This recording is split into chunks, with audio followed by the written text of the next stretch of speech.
Good morning बच्चों। मैं अभी जो आपके सामने जो दिखा रहा हूँ वो इंट्रोडक्शन का पार्ट है। हालांकि जब ये वीडियो आपके पास जब अवेलेबल होगा तब तक मैं बता दूं कि मैंने पॉलिटी की जो पूरी सिलेबस है ऑलरेडी ख़त्म कर दिया है। मीन्स ऑफलाइन मैंने ऑलरेडी ख़त्म कर दिया है, पर ऑनलाइन जो आपको अवेलेबल हो रही है वो पूरी ख़त्म होने के बाद शॉर्ट शॉर्ट एक एक घंटे के वीडियो को फॉर्म में आपके पास अवेलेबल होगी। हालांकि जब क्लास ली गई है तो क्लास लॉन्ग, लगभग एक क्लास 3.5 आवर 4.5 आवर ऑलमोस्ट इतना चला है। पर ऑनलाइन जो आपके पास अवेलेबल होगी वो काट कर 1 आवर के अप्रॉक्स आपके पास अवेलेबल होगा। क्योंकि अगर ऑनलाइन पूरी क्लास को एक साथ अगर आप पढ़ेंगे या सुनेंगे तो काफ़ी हेक्टिक या बोरिंग जैसा हो जाता है ऑनलाइन के फॉर्म में। इसलिए मैंने वीडियो जो रखी है काट काट के रखी है। और इंट्रोडक्शन देने का वीडियो का इस इंट्रोडक्शन का पर्पस ये है कि मैं आपको बताना चाहता हूँ कि मैं क्यों पढ़ा रहा हूँ और कैसे आपको पढ़नी है, और इसमें मैंने कैसे आपको पढ़ाया है। ये सब बातें मैं अभी शॉर्ट में थोड़ा बताऊंगा। बाकी डिटेल बातें तो मैंने जो पढ़ाया है वहाँ बीच बीच में हर जगह मेंशन है, बताया है मैंने। पहली बात मैं बता दूं कि मैं जो जिस लैंग्वेज को मैंने पढ़ाने में रखा है तो नोट्स के फॉर्म में या स्लाइड के फॉर्म में देखें तो मैंने कंप्लीट इंग्लिश रखी है, पर एक्सप्लेन करने में मैंने मिक्स लैंग्वेज का इस्तेमाल किया है, हिंदी एंड इंग्लिश। ये इस पर्पस से क्योंकि इंडिया के जो मैक्सिमम स्टेट का है तो मैक्सिमम स्टेट में मैक्सिमम बच्चे हैं कुछ को छोड़कर जो हिंदी समझ लेते हैं।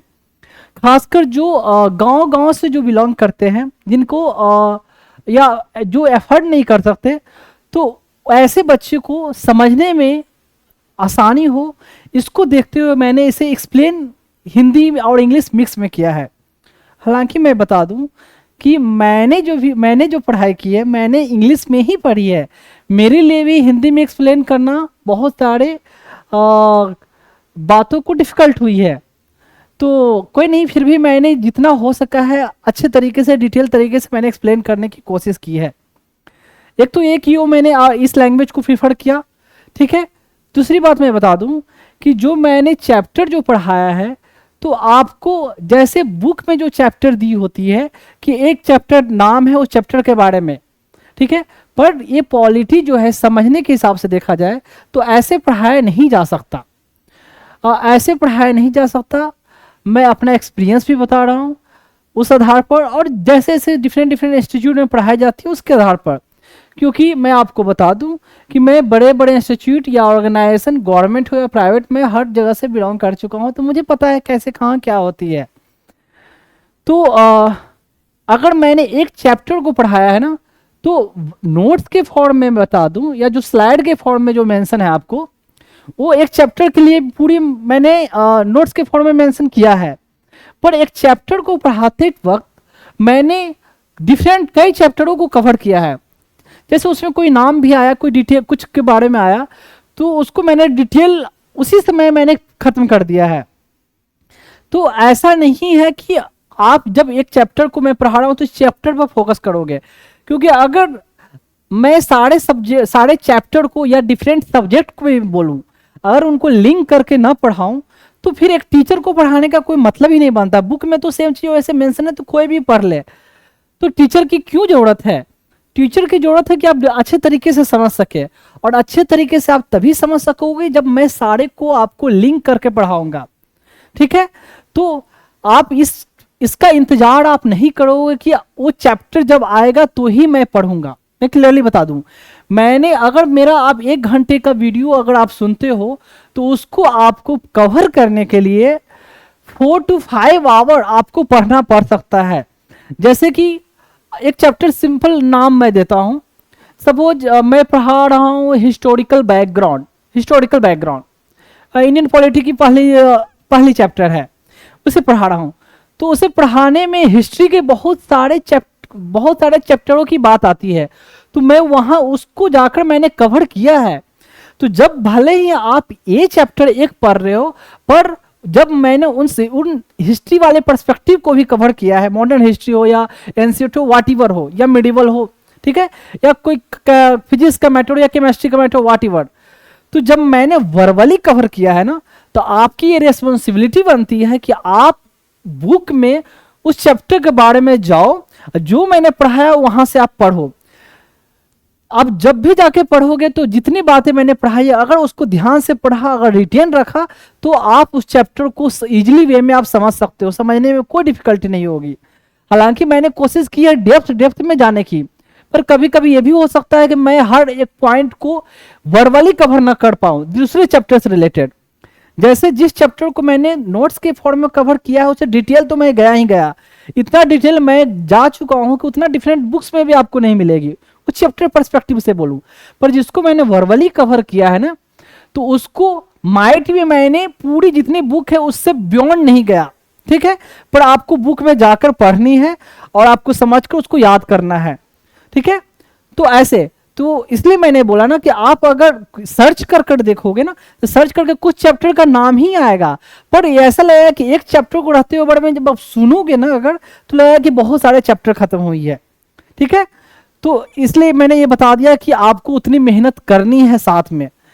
और इस एग्जाम को, जो एग्जाम के लिए मैं पढ़ा रहा हूँ सिविल सर्विसेज के लिए, तो इस एग्जाम को क्वालिफाई करने के लिए कोई शॉर्ट फंडा नहीं होता या कोई क्रैश कोर्स नहीं होता है कि कोई किसी को 1 मंथ का कोर्स करा दे और you will be able to qualify. Nothing happens like that, I am telling you clearly, मैं आपको क्लियरली बता दूं। इस एग्जाम की छोड़ दो, यहां तक कि कोई ग्रुप डी के एग्जाम के लिए भी बात कर दूं ना, तो उस एग्जाम को क्वालिफाई करने के लिए किसी को 1 महीने का क्रैश कोर्स करवा दिया जाए और वो क्वालिफाई हो जाए, ऐसा नहीं होता है। अगर कोई ऐसा करते हैं तो आप खुद समझ लो ऐसा नहीं हो सकता। जब तक आप पहले से डेप्थ में नहीं गए हो, पढ़े नहीं हो, तब तक क्वालिफाई नहीं कर सकते। जब मैंने यहां पढ़ाया है तो मैंने प्रीलिम्स, मेंस, इंटरव्यू, ठीक है, प्रीलिम्स, मेंस, इंटरव्यू तीनों को पर्सपेक्टिव को देखते हुए मैंने कवर किया है कि प्रीलिम्स को ऐसा नहीं कि जब पढ़ाई जाती है तो प्रीलिम्स के लिए अभी पढ़ेंगे, मेंस के लिए बाद में पढ़ेंगे और वो क्वालिफाई होने के बाद इंटरव्यू की तैयारी करेंगे। बिल्कुल नहीं, ऐसा नहीं होता है। तो बीच बीच में हर चीज को मैंने डिस्कस किया है, जो मेरा भी एक्सपीरियंस रहा है, एक तो ये सब चीज, तो सारी चीज को मैंने कवर की है। अब खुद पढ़ोगे, जब सुनोगे, देखोगे, तो आपको खुद ये पता चल जाएगा। देख, तो ये कोई, क्योंकि कुछ बच्चे ऐसे बोलेंगे कि मैं किसी चैप्टर को बहुत डिटेल में गया, बहुत डेप्थ में गया, तो क्यों डेप्थ में गया, मैं सब चीज दिखाऊंगा कि एग्जाम में कैसे कैसे क्वेश्चन पूछे गए हैं, कैसे लिखना है। जब ध्यान से वाकई में सुनोगे, क्वेश्चन देखोगे मतलब मैं सब दिखाऊंगा सामने, तो आपको लगेगा कि इतना भले ही डेप्थ में पढ़ाया है, पर ये इतना डेप्थ, ये भी फिर भी ऐसा नहीं कि बहुत डेप्थ है, इतना हमें जानना है। क्योंकि जिस एग्जाम के लिए पढ़ रहे हो ना, ऑफिसर के लिए, क्लास ए ऑफिसर, IAS, IPS, IFS और व्हाटएवर जितने सारे सर्विसेज उस एग्जाम के लिए पढ़ रहे हो, तो उस एग्जाम के लिए बच्चों के पास उतनी कैलिबर होनी चाहिए, क्योंकि उस ढंग से वहां आपको परफॉर्म करनी है, वहां काम करनी है। इसलिए मैं आपको बता दे रहा हूँ कि ऐसे आप कितने बच्चे सोचे हैं कि बहुत डिटेल टफ है, ये है, ये बकवास पढ़ा रहे, इतना जाने की जरूरत ही नहीं है। तो ऐसा अगर सोचोगे तो ऐसे क्वालिफाई होने से रहा नहीं हो सकते। जो फैक्ट है, जो फैक्ट बात है। अब कितना घंटा पढ़ना है, ये सब वो बीच बीच में मैं डिस्कस करूंगा। एक तो ये समझ गए कैसे पढ़ना, की लैंग्वेज में क्यों कवर किया और कितनी आपको मेहनत करनी है, ये बता दिया। मैं दूसरी बात मैं बता दूं कि मैं जो ये पढ़ा रहा हूं उसका पर्पस क्या है। उसका पर्पस मेरा क्या है कि बेसिकली ये पढ़ाना, एक तो बच्चों को मतलब जो गरीब बच्चे भी है वो भी समझ सके, एक तो ये, ठीक। दूसरी बात, इसको पढ़ाने का मेरा एक और पर्पस क्या है कि मुझे एक तरह से मैं बता दूं कि फंड रेज करना। उन बच्चों के लिए मैं फंड रेज करना चाहता हूं जो बच्चे ऑर्फेन या अनाथ है, जिनके कोई नहीं है दुनिया में, माँ बाप कोई नहीं है, ठीक है। तो उन बच्चों के लिए मैं फंड रेज कर रहा हूं। और दैट्स मैं पर्सनली बता दूं कि मेरा ये जो ड्रीम है, गोल है, लक्ष्य है, व्हाटएवर बोले आपको, कि इंडिया के हर स्टेट से मिनिमम मैं एक बच्चे को मैं अडॉप्ट करूं, मिनिमम एक, हर इंडिया के हर एक स्टेट से। तो उसे, उन बच्चों को नर्चर करने के लिए, नरिश करने के लिए, परवरिश करने के लिए मुझे सफिशिएंट अमाउंट की जरूरत है। तो उसके लिए एक तो ये पढ़ा रहा हूं ताकि मैं फंड रेज कर सकूं बच्चों के लिए, ठीक है। एक चीज मैं बता दूं कि जो मैं पढ़ाऊंगा तो मैंने जिस टाइप की जो आपको क्वालिटी दी है, आपको ये देने की कोशिश की है, तो आपको अगर किसी इंस्टीट्यूट में आपने पढ़ा होगा या जिन्होंने भी पढ़ा होगा, आप कंपेयर कर लेंगे, मैंने मैक्सिमम से मैक्सिमम बेस्ट से बेस्ट देने की कोशिश की है। ठीक है, तो ऐसा नहीं है कि मैं ही बेस्ट हूँ, बेस्ट तो कोई भी हो सकते हैं, पर डिफरेंट डिफरेंट इंस्टीट्यूट में भी अच्छे तरीके से पढ़ाई जाती है, पर उनका टाइम कंस्ट्रेंट, मतलब टाइम की कमी हो जाती है कि वो 2.5 घंटे या 3.5 घंटे का होता है एक क्लास, मतलब पर डे का क्लास। तो 9 महीने 10 महीने 11 महीने में सिलेबस खत्म करते हैं, तो कैसे खत्म कर पाएंगे? मैं भी रह चुका हूँ वहां से, तो मुझे पता है, पर मेरे पास ऐसा कोई रिस्ट्रिक्शन है नहीं, तो मैंने पूरी डिटेल में पढ़ाई है। तो मैं बता रहा था उन बच्चों को, फंड बच्चों के लिए देखिए, आप कितने लोगों ने मुझे बोला कि आप कितना भी अच्छा पढ़ा लो, आप फंड रेज नहीं कर सकते ऑनलाइन के जरिए।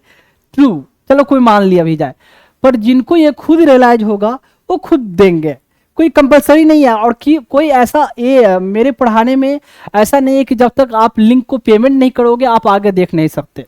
आराम से सबके लिए ओपन है, सब लोग देख सकते हैं, उसमें कोई रिस्ट्रिक्शन नहीं है। तो देने की जब इच्छा हुई, जो मैं काम कर रहा हूँ, मैंने भी कभी नहीं सोचा था कि I will be able to do this thing, या मुझे ये काम करूंगा। जैसे आम लोगों की तरह सबकी होती है कि एक अफसर बनकर बढ़िया से एक अच्छी तरीके से लाइफ गुजारनी है। मैंने भी लगभग जब आप लोग की उम्र में था तो ऐसे ही सोचा था, पर कब लाइफ में क्या चेंज हो जाती है पता नहीं होता, और कब हो जाता है। तो ऐसे जिनको खुद लगेगा अगर ईश्वर ने, खुदा ने, अल्लाह ने, वाहिगुरु ने और जीसस ने जब मुझे ये अपने आप में मन में ये करने के लिए लाया भावना, तो सामने वाले के मन में खुद आ जाएगी। ठीक है, तो ये है। एक बात और बता दूं, जो चैनल हो गई या यूट्यूब की चैनल, फेसबुक, ट्विटर, इंस्टाग्राम, उसके बारे में डिटेल, वो मैं चैप्टर जब खत्म होगा, चैप्टर खत्म मतलब इस टॉपिक को या हर क्लास के खत्म होने के बाद मैं उसको दिखा दूंगा। और अभी जो वीडियो अब अवेलेबल होगी इंट्रोडक्शन वाली, लगभग ऑलमोस्ट हर क्लास में मुझे ये डालना पड़ेगा, फिर बाद में ऐसा होगा कि मैं नहीं डालूंगा। ठीक है, तो एक तो ये जो भी पेमेंट का ऑप्शन है वो स्क्रीन पर ये यूपीआई आईडी या जो भी आपका हो बार कोड, वो आपको दिख जाएगा। आप जो भी पेमेंट करो, आप एज ए फी पेमेंट करो, भले आपकी मन है या ना माने, नहीं मन है तो मत करो, ये आपकी विश है। ठीक है, लेकिन मैं आपको बता दूं, आप जो भी पेमेंट करें तो मुझे एज ए गुरु मानकर भले ना करे, या फी मानकर ना करे, या करें आपको या फिर भी ना करे, तो ये मान कर करे कि आप एहसान कर रहे हो मुझ पर, आप मान सकते हो, मुझे कोई प्रॉब्लम नहीं है। मीन्स आप ये मान सकते हो कि आपने पेमेंट कर कर विकास कुमार पर एहसान किया, पर मैं आपसे ये रिक्वेस्ट करूंगा, तो उन बच्चों पर ये मानकर आप मत पेमेंट करना कि उन बच्चों पर एहसान कर रहे हो। क्यों मैं आपसे ये बोल रहा हूँ? क्योंकि मैं जो काम कर रहा हूँ ना, मैं एक्सेप्ट ये नहीं करता हूँ कि मैं जो कर रहा हूँ उन बच्चों पर एहसान कर रहा हूँ, बिल्कुल नहीं। हमें ईश्वर ने दिया, खुदा ने, भगवान ने, जीसस ने, वाहिगुरु ने हमें इतनी ब्रेन दी, तो इसलिए मैं ये कर पा रहा हूं। अगर वो नहीं दे पाते तो मैं नहीं कर पाता।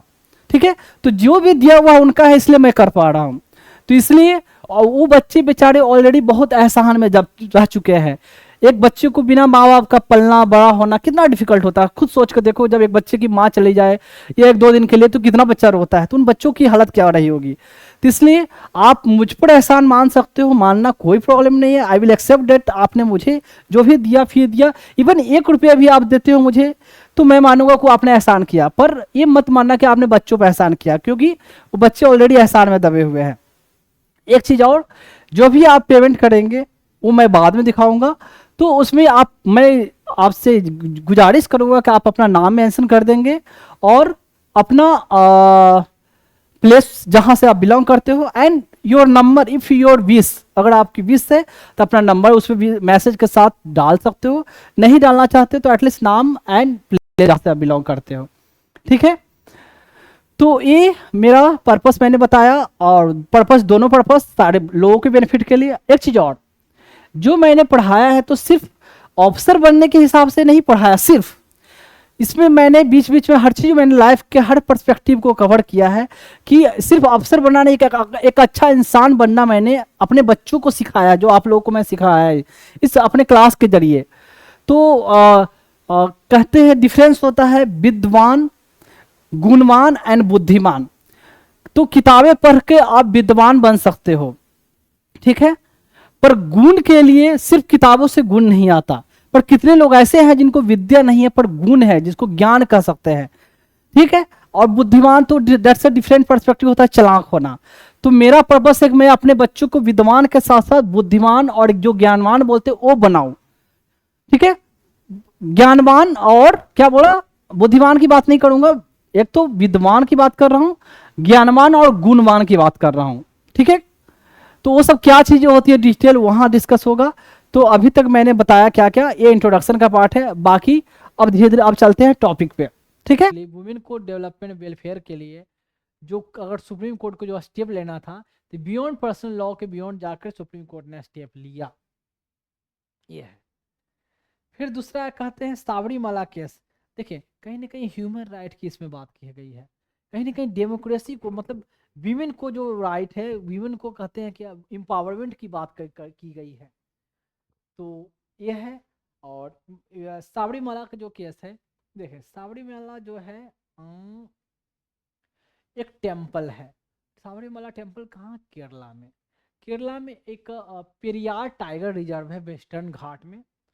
आप इकोलॉजी पढ़ोगे तो आपको डिफरेंट डिफरेंट, जब न्यूज़पेपर में कोई भी आपका ये डिस्कशन हो, टाइगर रिजर्व, सैंक्चुअरी, बायो कह सकते हैं आप, बायोस्फीयर, आपको सब जानने की जरूरत है, एग्जाम में पूछा जाता है।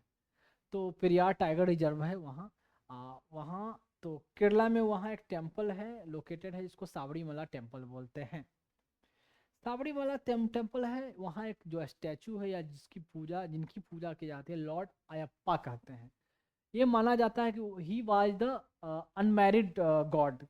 ऐसे ब्रह्मा जी को कैसे मानते हैं कि वो शादीशुदा नहीं थे, हनुमान जी को कहते हैं कि he was not married, and Narad मुनि को ऐसे कहते हैं कि मैरिड नहीं थे। तो ऐसे लॉर्ड अयप्पा जो है मैरिड नहीं है। और उस टेम्पल में क्या है कि जो फीमेल मेंस्ट्रुएटिंग फीमेल है, जो मेंस्ट्रुअल एज में, जैसे क्या है कि 13 साल में फीमेल का मेंस्ट्रुअल पीरियड स्टार्ट हो जाता है, अभी के डेट में 47-48 तक रहता है मेंस्ट्रुअल, फिर मेनोपॉज में आ जाती है, मतलब पीरियड आना बंद हो जाता है। फिर भी था 13 14 से लेकर 50 साल की उम्र वाली जो फीमेल है, मंदिर में नहीं जाती थी, नहीं जा सकती थी, क्योंकि भगवान थे अविवाहित। कोई विवाहित फीमेल उनको टच करेगी तो वो अपवित्र हो जाएंगे। अपवित्र हो जाएंगे मतलब उनकी अविवाहिता मतलब कह सकते हो, वो उनकी भंग हो जाएगी अगर कोई फीमेल उनको टच करेगी तो। उनसे फीमेल दूर से ही उनको देखे करे, लेकिन मंदिर में जाकर उनको छूकर पूजा नहीं कर सकती। इसलिए जो मेंस्ट्रुएटिंग वुमेन है, कहने का मतलब वो जा सकती है। तो ये प्रथा चले आ रहा था बहुत दिन से, ऐसे ही रिवाज।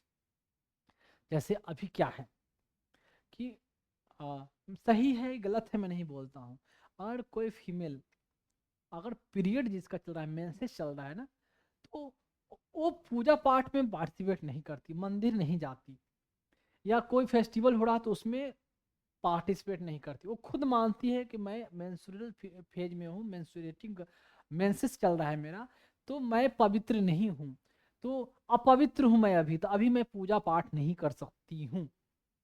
तो लोग तो हैं, उनके पेरेंट्स तो हैं, फीमेल खुद भी मानने लग गई, क्योंकि जैसे चलता आ रहा है मानती है, ठीक है। तो ऐसे ही फीमेल भी इस बात को एक्सेप्टेड थी, या जो मेल भी है इस बात को मानते थे, और फीमेल भी चलो एक्सेप्ट कर ले कि भाई भगवान ने जो अनमेरिड है तो उनके सामने कोई कुंवारी लड़की नहीं जानी चाहिए, या मेंस्ट्रुअल जो इसमें जो इस पीरियड से बिलोंग कर रही है 13 से 50 वाले में, उनको नहीं जाना चाहिए। ऐसा चलता जा रहा था। तो भाई कुछ फीमेल जो है, कुछ यंग एजुकेटेड जो कह सकते हो कि जो लॉयर हैं, इस बात का अपोज किए, जो भाई लॉ पढ़ा है, जो इंटेलेक्चुअल हैं, जो इनको ब्रॉड थिंकिंग, भाई ये क्या मतलब है। मैं आपको बता दूं, फीमेल कोई मेंस्ट्रुएट कर रही है तो पूजा पाठ में पार्टिसिपेट नहीं करती, मानती है कि आई एम पवित्र नहीं हूँ। मैं पर्सनली इस बात को नहीं मानता। कैसे अपवित्र हो गए, वो तो भगवान का दिया हुआ चीज है ना। तो पीरियड आना, अगर किसी को पीरियड ना आए तो फिर भी वो फीमेल के लिए अच्छी बात नहीं होती है। पीरियड नहीं आता है तो उससे भी बहुत सारे प्रॉब्लम फीमेल को होती है। पीरियड ना आए ना 2-3 महीने, अगर कंसीव नहीं की हो, हम प्रेग्नेंट नहीं हो, पीरियड नहीं आ रहा हो, तो बॉडी में बहुत चेंजेस होने लगते हैं, बहुत उसको अंदर से वीकनेस, पेट में दर्द, चक्कर आना, वेग फीलिंग, कमजोरी ऐसे से होना स्टार्ट होता है। पीरियड आता है तो उस समय तो दिक्कत होती है, पर फ्रेश हो जा रहती है बाद में ऐसा। मैं जो डॉक्टर मैं जानता हूँ, डिफरेंट डिफरेंट पेशेंट मेरे पास आ चुके हैं, तो मुझे पता है बात। लेकिन फीमेल मानती मानती क्या है कि जब मैं मेरा चल रहा है पीरियड, तो उसमें पूजा पाठ में पार्टिसिपेट नहीं करते, क्योंकि पहले से चलती आ रही है, माँ बाप ने ही बोला है। कैसे आप हो सकते, भगवान के ही बच्चे हो, भगवान का ही दिया हुआ चीज़ है। तो ऐसे केस में और कोई पैड यूज कर रहे हैं प्रॉपर तरीके से, ऐसा नहीं कि इधर उधर बॉडी कोई ब्लड स्टैंड है इधर उधर कुछ ऐसा है। आप सही से नहा धोवा कर जैसे है कोई पूजा में फंक्शन में पार्टिसिपेट करते हो तो क्या गलत है। लेकिन लोगों को मन में पहले से ये क्या बैठा हुआ है कि नहीं, हम पवित्र नहीं है, हमको पार्टिसिपेट नहीं करना है, नहीं कर सकते हैं ऐसे। भगवान का डिसरेस्पेक्ट होगा, या उस रिचुअल का है जो हवन अटेंड नहीं कर सकते हैं, या दुर्गा पूजा हो, सरस्वती पूजा हो उसमें नहीं, छठ पूजा हो उसको नहीं कर सकते, ऐसा मानते हैं। मैं इसके सपोर्ट में नहीं हूँ बिल्कुल। उनके दिमाग में कैसे बैठ रखा है, भगवान का दिया हुआ चीज़ है कि एक पल के लिए, सपोज करो कोई किसी को कैसे बोलूँ, किसी को कोई अगर लूज मोशन है, ठीक है, लूज मोशन है किसी पर्सन को, मेडिसिन खाया फिर भी कंट्रोल नहीं है, ठीक है, तो पैड लगाकर पेशेंट को हम लोग हॉस्पिटल में देखते हैं ना कि उसको पैड लगाया जाता है जो बेड रिडेंट पेशेंट है। तो क्या ऐसे केस में उनको बोला जाएगा क्या कि कोई अगर सरस्वती पूजा या दुर्गा पूजा है तब बेड पर ही बैठ कर अगर आप कर रहे हो या कहीं जाके भी, तो क्या उनको ये राइट नहीं है कि वो पूजा करे कि नहीं भाई तुम्हारा पैड कर रहे, मतलब कहीं ना कहीं तो आपका स्टूल हो सकता है आपके कपड़े में पैड में होगा ही, क्योंकि आप कंट्रोल में नहीं, आप बीमार हो। तो क्या बीमार पर्सन को पूजा करने का राइट नहीं होगा, पूजा करने का, भगवान से अपना रिलेशन बनाना याद करने का राइट नहीं होगा। तो अगर ये नहीं मना भी किया जाता है तो कहीं ना कहीं ये गलत है। तो ऐसे अगर कोई फीमेल मेंस्ट्रुएटिंग फेज में है और उनको मान देना कि अपवित्र है, कैसे वो अपवित्र हो गई। पवित्र पवित्र अपवित्रता अपवित्रता आदमी के मन से और दिल से होता है, उससे नहीं होना चाहिए। तो आप कैसे, वो पता नहीं आप फीमेल ने ही इस बात को एक्सेप्ट कर लिया कि नहीं। मैं असली बताऊं, बहुत सारे लोग मेरे पास पहले आ चुके हैं कि अभी फेस्टिवल आ रहा है, कोई फेस्टिवल का नाम, और मुझे उम्मीद है जैसे पिछले डेट के अनुसार से कि 28 दिन या 30 दिन में पीरियड मेरी आती है, तो जब मेरी पीरियड आएगी तो उसमें फेस्टिवल का सीजन चलता रहेगा, तो मैं पूजा में पार्टिसिपेट नहीं कर पाऊंगी। तो डॉक्टर साहब या उनके हस्बैंड बोलते हैं या खुद बोलते हैं कोई मेडिसिन आप प्लीज प्लीज प्रिस्क्राइब कर दें ताकि मेरा पीरियड एक्सटेंड कर जाए, मतलब पीरियड बाद में आए, उस समय ना आके बाद में आए। तो अब क्या एज ए डॉक्टर मेरे पास आया हो तो मैं ना तो नहीं कर सकता, क्योंकि मेडिकली कुछ अवेलेबल है, तो चलो भाई उनके लिए मेडिसिन लिख देता हूँ, ठीक है ये खा लें, ये खा लें, ये खा लें, इतने दिन तक खा लें, आपका पीरियड उस टाइम में नहीं आएगा। देखो उनको समझाओ कितना भी कि ये ऐसा अपवित्र कैसे होगा, आएगा कोई बात नहीं, आप पूजा कर सकते हो, लेकिन मन में कैसे पहले से जो चलते आ रहे बैठा हुआ है बैठा हुआ है, क्या कहा जाए। तो मैं इस बात को नहीं मानता कि कोई अपवित्र हो जाता है उस चीज़ से। भगवान से जिन्होंने आपको पैदा किया है उनको याद करने के लिए आपको ये देख कर याद करना है। कहते हैं ना कि मन चंगा तो कठौती में गंगा। आपका मन अगर पवित्र है तो तन का छोड़ो, आप कैसे भी किसी समय किसी तरीके से आप याद कर सकते हो, इसमें कोई कंप्रोमाइज कोई सोचने की बात होनी ही नहीं चाहिए। खैर, तो ऐसा था ये मंदिर वाले सिस्टम में। तो कुछ लॉयर जो हैं, यंग लॉयर एसोसिएशन कहते हैं कि लॉयरों का भी एक एसोसिएशन है यंग लॉयर का, मतलब यंग 40 से नीचे वाले लॉयर का, तो उनका भी एक एसोसिएशन, जैसे मेडिकल एसोसिएशन, इंजीनियरिंग एसोसिएशन, सबका अपना अपना एक यूनियन ग्रुप ऐसे बटा है, इनका भी था। लोग कोर्ट में अप्रोच करते हैं, इस बात को कोर्ट में चैलेंज किया जाता है। अब देखें ये साबरीमला टेम्पल, देखिए केरला को कहा जाता है Kerala is the most educated state in the India. India में सबसे ज़्यादा लिटरेसी और कहीं है तो केरला में है। लगभग पहले मैं पढ़ता था तो 98%, अब तो लगभग बोलते हैं कि 100% है लिटरेसी।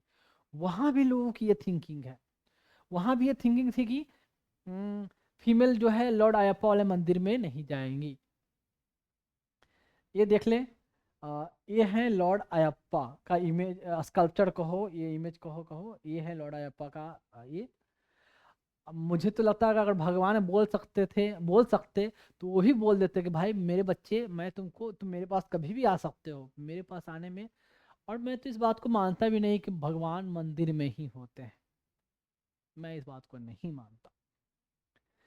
क्या आपने एक मंदिर फ्रेम कर दिया, वहां मूर्ति रख दी, तो भगवान उसमें आ गए? आगे ऐसा होता है क्या? तो ऐसे तो हम तो चाहे तो कहीं भी भगवान को अपने घर में भी एक बना दें, वहां ला सकते हैं। यानी मंदिर को बना देने से, एक मूर्ति रख देने से भगवान उसमें आ जाते हैं क्या? वाकई में देखो, दिमाग लगाओ।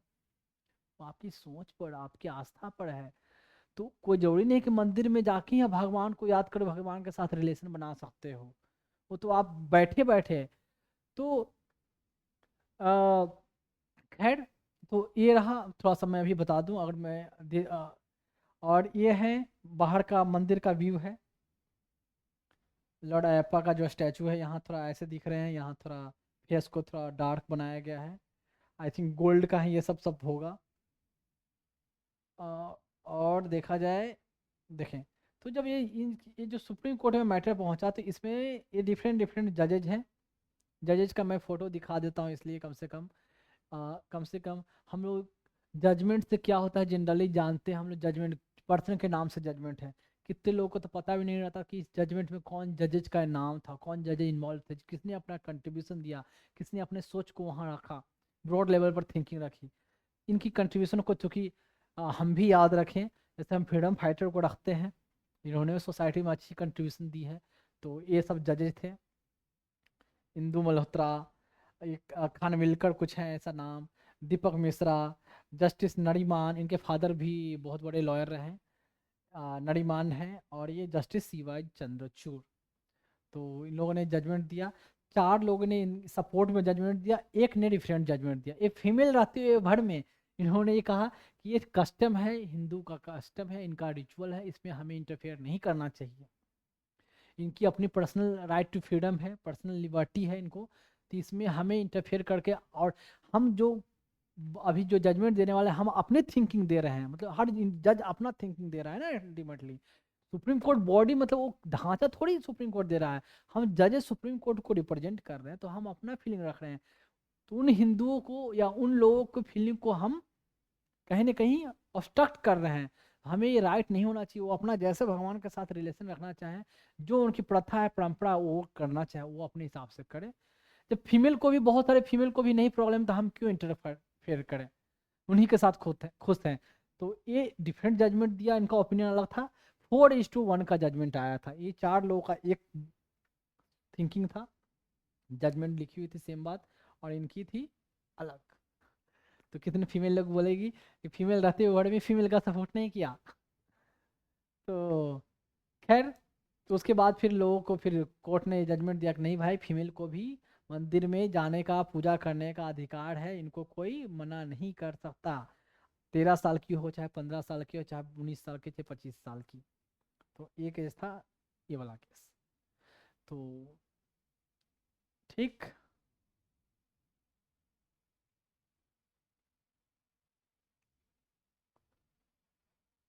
मंदिर का व्यू है, सुप्रीम कोर्ट का व्यू है, और डिफरेंट जजेज का ये है।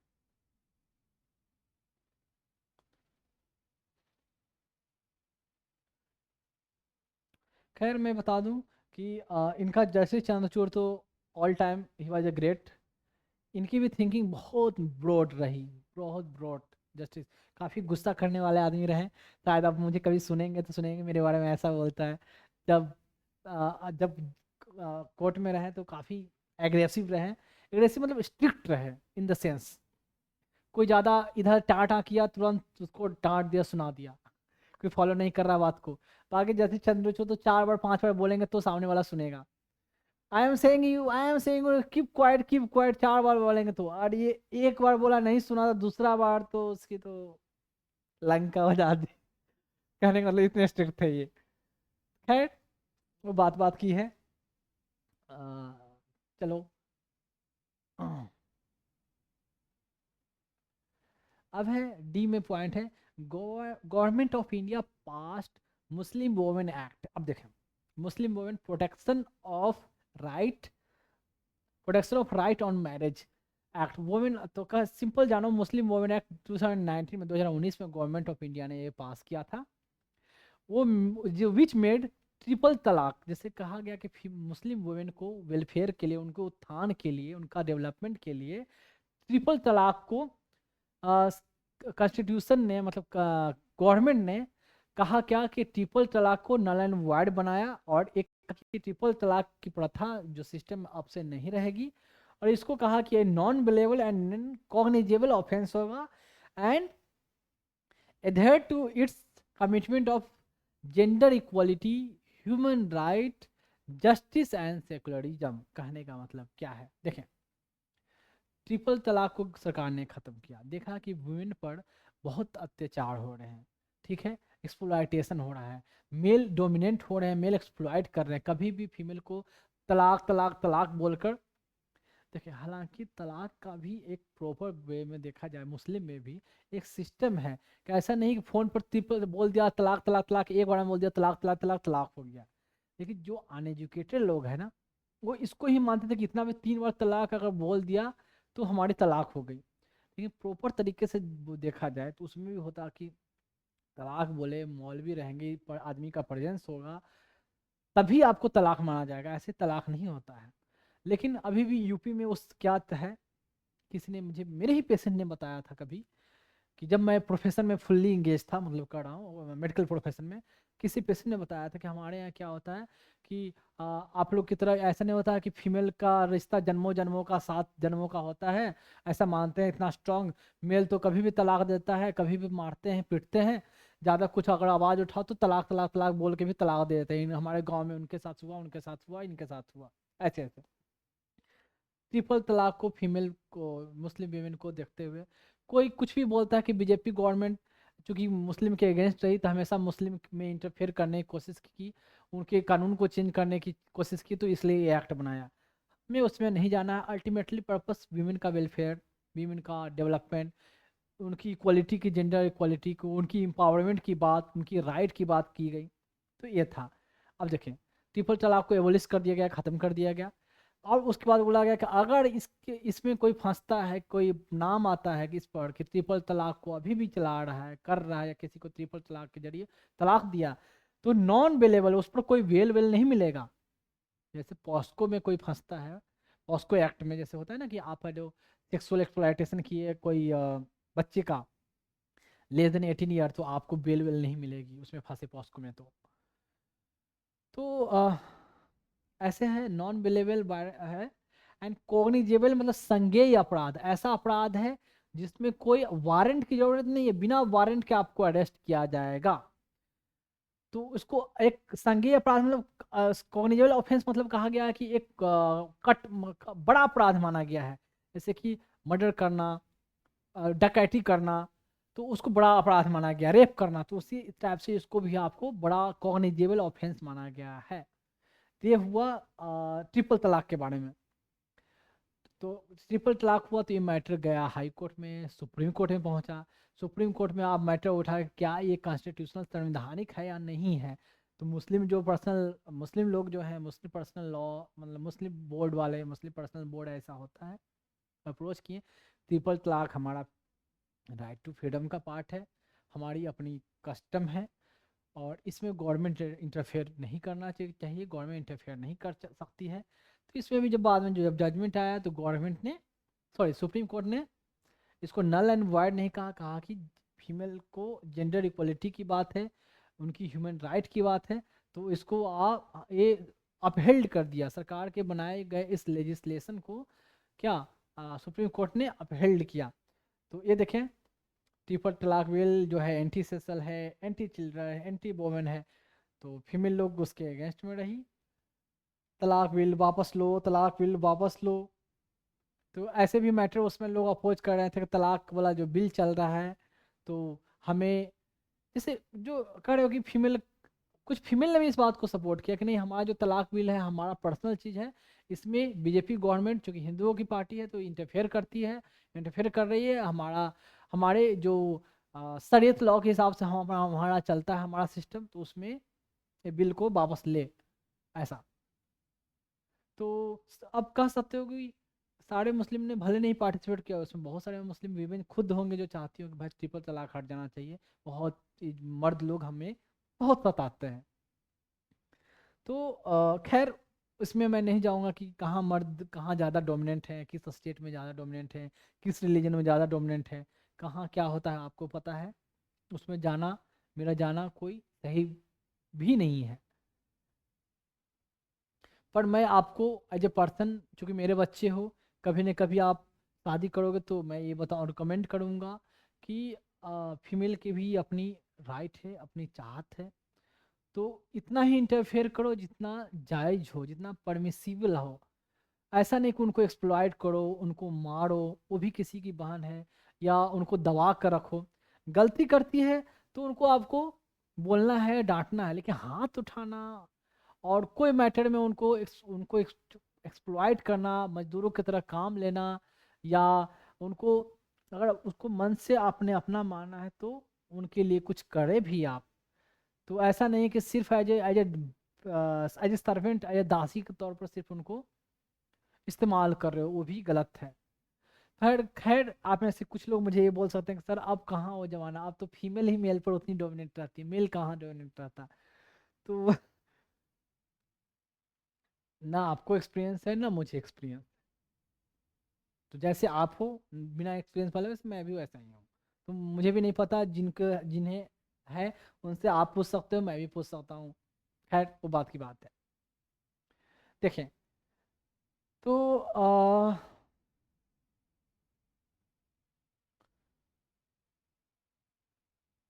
ये हुआ आपका, मैंने बताया यहाँ के बारे में, ट्रिपल तलाक के बारे में।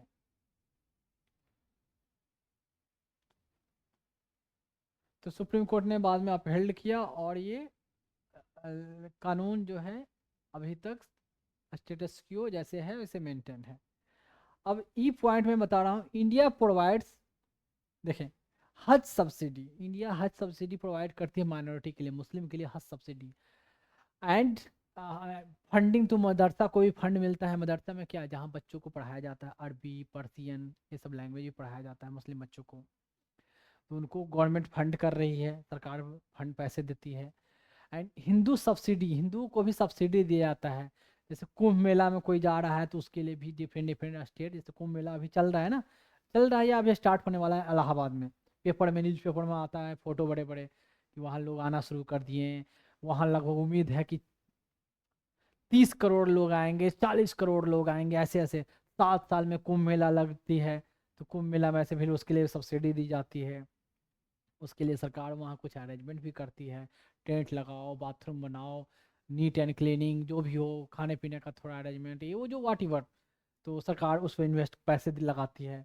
एंड मानसरोवर यात्रा, मानसरोवर यात्रा कहाँ है, ये है, मानसरोवर एक लेक है ना, फ्रेश वाटर लेक है मानसरोवर।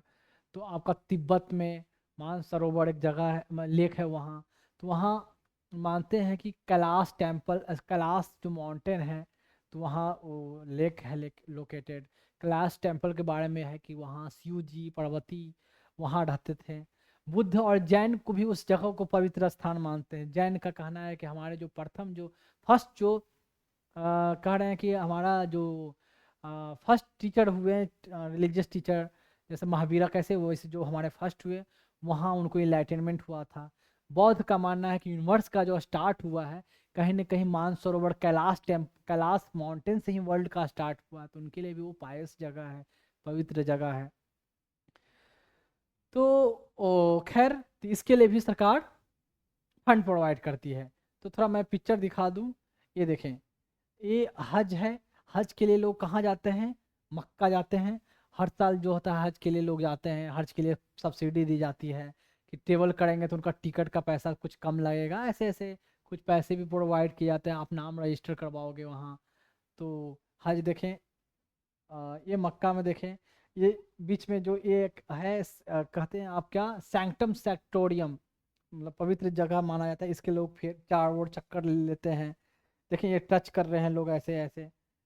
फिर यहाँ चार सब नमाज पढ़ते हैं, आसपास की जो बिल्डिंग है बहुत, मतलब बड़े लेवल पर काफ़ी भीड़ होती है। कुछ कुछ साल पहले यहाँ न्यूज आया था कि यहाँ कुछ इलेक्ट्रिक का कुछ ऐसा हुआ, माइसेफ हुआ, जिसमें बहुत सारे लोग मर भी गए थे। कभी न्यूज, आई थिंक 4-5 साल हो गए होंगे ऐसे न्यूज का। तो इंडिया से नहीं, वर्ल्ड के हर कोने से जहाँ मुस्लिम लोग रहते हैं वहाँ इस जगह पर उनका मानना है कि लाइफ में कम से कम एक बार तो हज यात्रा करनी चाहिए, ऐसा है। ये हज हुआ। ये मानसरोवर देख लें, पूरा पहाड़ देख लें, वहाँ कैलाश टेम्पल जो मैंने बताया, कैलाश माउंटेन बताया, वहाँ मंदिर भी है, आई थिंक शिव जी का मंदिर है। लोग जाते हैं, बर्फ देख रहे हैं, कितना एकदम बहुत सुहावना मौसम, वाट एवर। एंड ये हुआ आपका अ, अभी ये इमेज अभी मैं बताऊंगा मानसरोवर यात्रा तक, इसके बाद मैं बताता हूँ, ठीक है। तो गवर्नमेंट है जो डिफरेंट रिलीजन के लिए पैसे भी प्रोवाइड करती है, मदरसा में बच्चों को पढ़ाने के लिए, मुस्लिम बच्चों के लिए एजुकेशन के लिए पैसे भी प्रोवाइड, तो हर रिलीजन को पर भी मतलब ऐसा नहीं इस रिलीजन उस रिलीजन दोनों हर रिलीजन के लिए मतलब गवर्नमेंट अपना कंट्रीब्यूशन भी देती है अपने तरफ से। अब देखें, if many states in India have made on a state legislation for oversight and support of religious institution, मतलब बहुत सारे स्टेट हैं अपने स्टेट में ऐसा कानून बनाया है कि उनका जो वहाँ उस स्टेट में जो कंसर्न में जो रिलीजियस इंस्टीट्यूशन है उस पर नियंत्रण रखे, उस पर संरक्षण रखे, उस पर कंट्रोल रखे, देखभाल करे।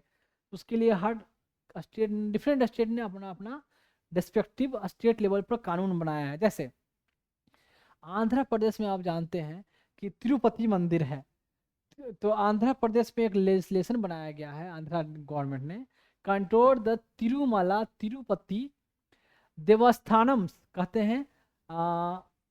तो ये देखिए, Andhra Pradesh control the Tirumala Tirupati Devasthanam and Jammu and Kashmir क्या है, वहां पर है श्रीमती वैष्णो देवी श्रीन एक्ट, वहां श्रीमती वैष्णो देवी का है ना, वहाँ वैष्णो देवी की यात्रा जाते हैं लोग, तो वो एक्ट यहाँ बनाया है।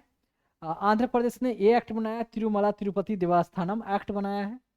तिरुपति तिरुमला तिरुपति देवस्थानम ये एक्ट है। जम्मू कश्मीर में क्या है, श्रीमती वैष्णो देवी श्रीन एक्ट है। तो ये देखिए, ये श्रीमती जम्मू कश्मीर में जो है Shri Mata Vaishno Devi, sorry Shri Mata Vaishno Devi shrine act जो है, ये एक्ट बनाकर वैष्णो देवी का जो यात्रा है तो उस पर कंट्रोल सरकार करती है, उससे रेगुलेट करती है।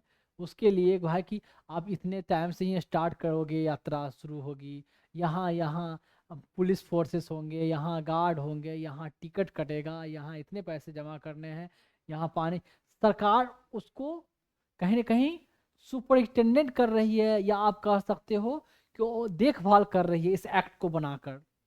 तो उस रिलीजियस मतलब उस कर स्क्रीन पर वैष्णो देवी वैष्णो माता का जो स्क्रीन है करे, तो उस पर जो है किसी इंडिविजुअल का या किसी ऑर्गेनाइजेशन का कंट्रोल नहीं, सरकार कहीं ना कहीं उसको अपने कंट्रोल में रखी है।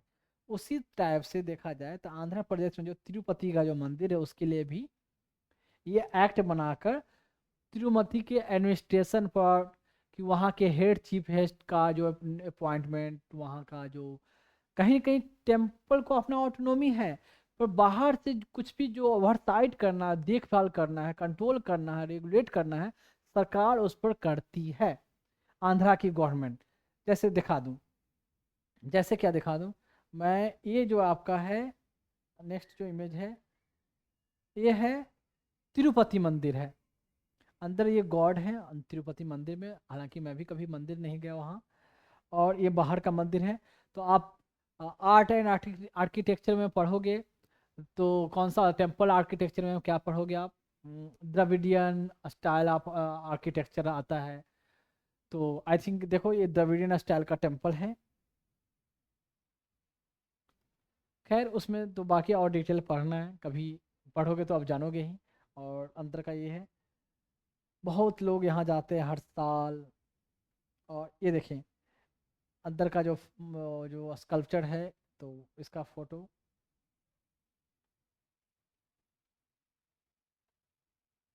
ये है वैष्णो देवी, वैष्णो देवी या वैष्णो माता का जो सीन है, पहाड़ पर होता है, लोकेटेड है। वहाँ पर जो ये सब क्या है,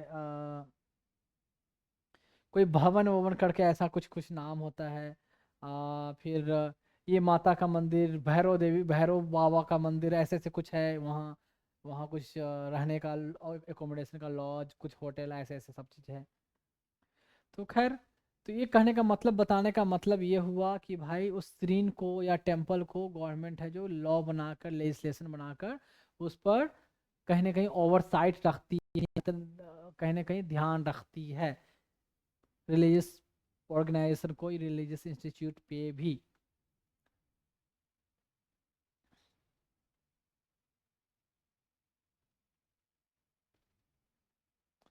मैं बता दूं, वैष्णो देवी, हालांकि मैं एक बार मैं खुद गया, मैं पर्सनली बता दूं, मेरा पर्पस था कोई टेम्पल विजिट करने का पर्पस ऐसा नहीं था। दोस्तों के साथ हुई बहुत साल पहले कि चलना है, कहीं घूमना है तो कहीं चलते हैं। कहाँ चलोगे भाई? तो वहाँ मतलब क्लाइमेट को देखते हुए, ठंडा रहता है, अच्छा रहता है, साफ रहता है, नीट एंड क्लीन, तो चलते हैं। वहाँ गए, पटनी पट है वहाँ, बर्फ पे स्लाइडिंग व्लाइडिंग की, ऐसे ऐसे। मंदिर गए, शौक से गए, चलो मंदिर चलते हैं। एक तो पहाड़ पर चल चल, पहाड़ पर मतलब अंदर रोड बनी हुई है, उस पर चल चल के सोच रहे अभी तक पहुंच नहीं रहे यार, दिख तो रहा है पर अभी तक पहुंच नहीं, क्योंकि वो गोल गोल घूम घूम कर ऐसे ऐसे ऐसे ऐसे करके ऊपर जाया जाता है। थक कर पहुंचे भी एक तो, अंदर गए।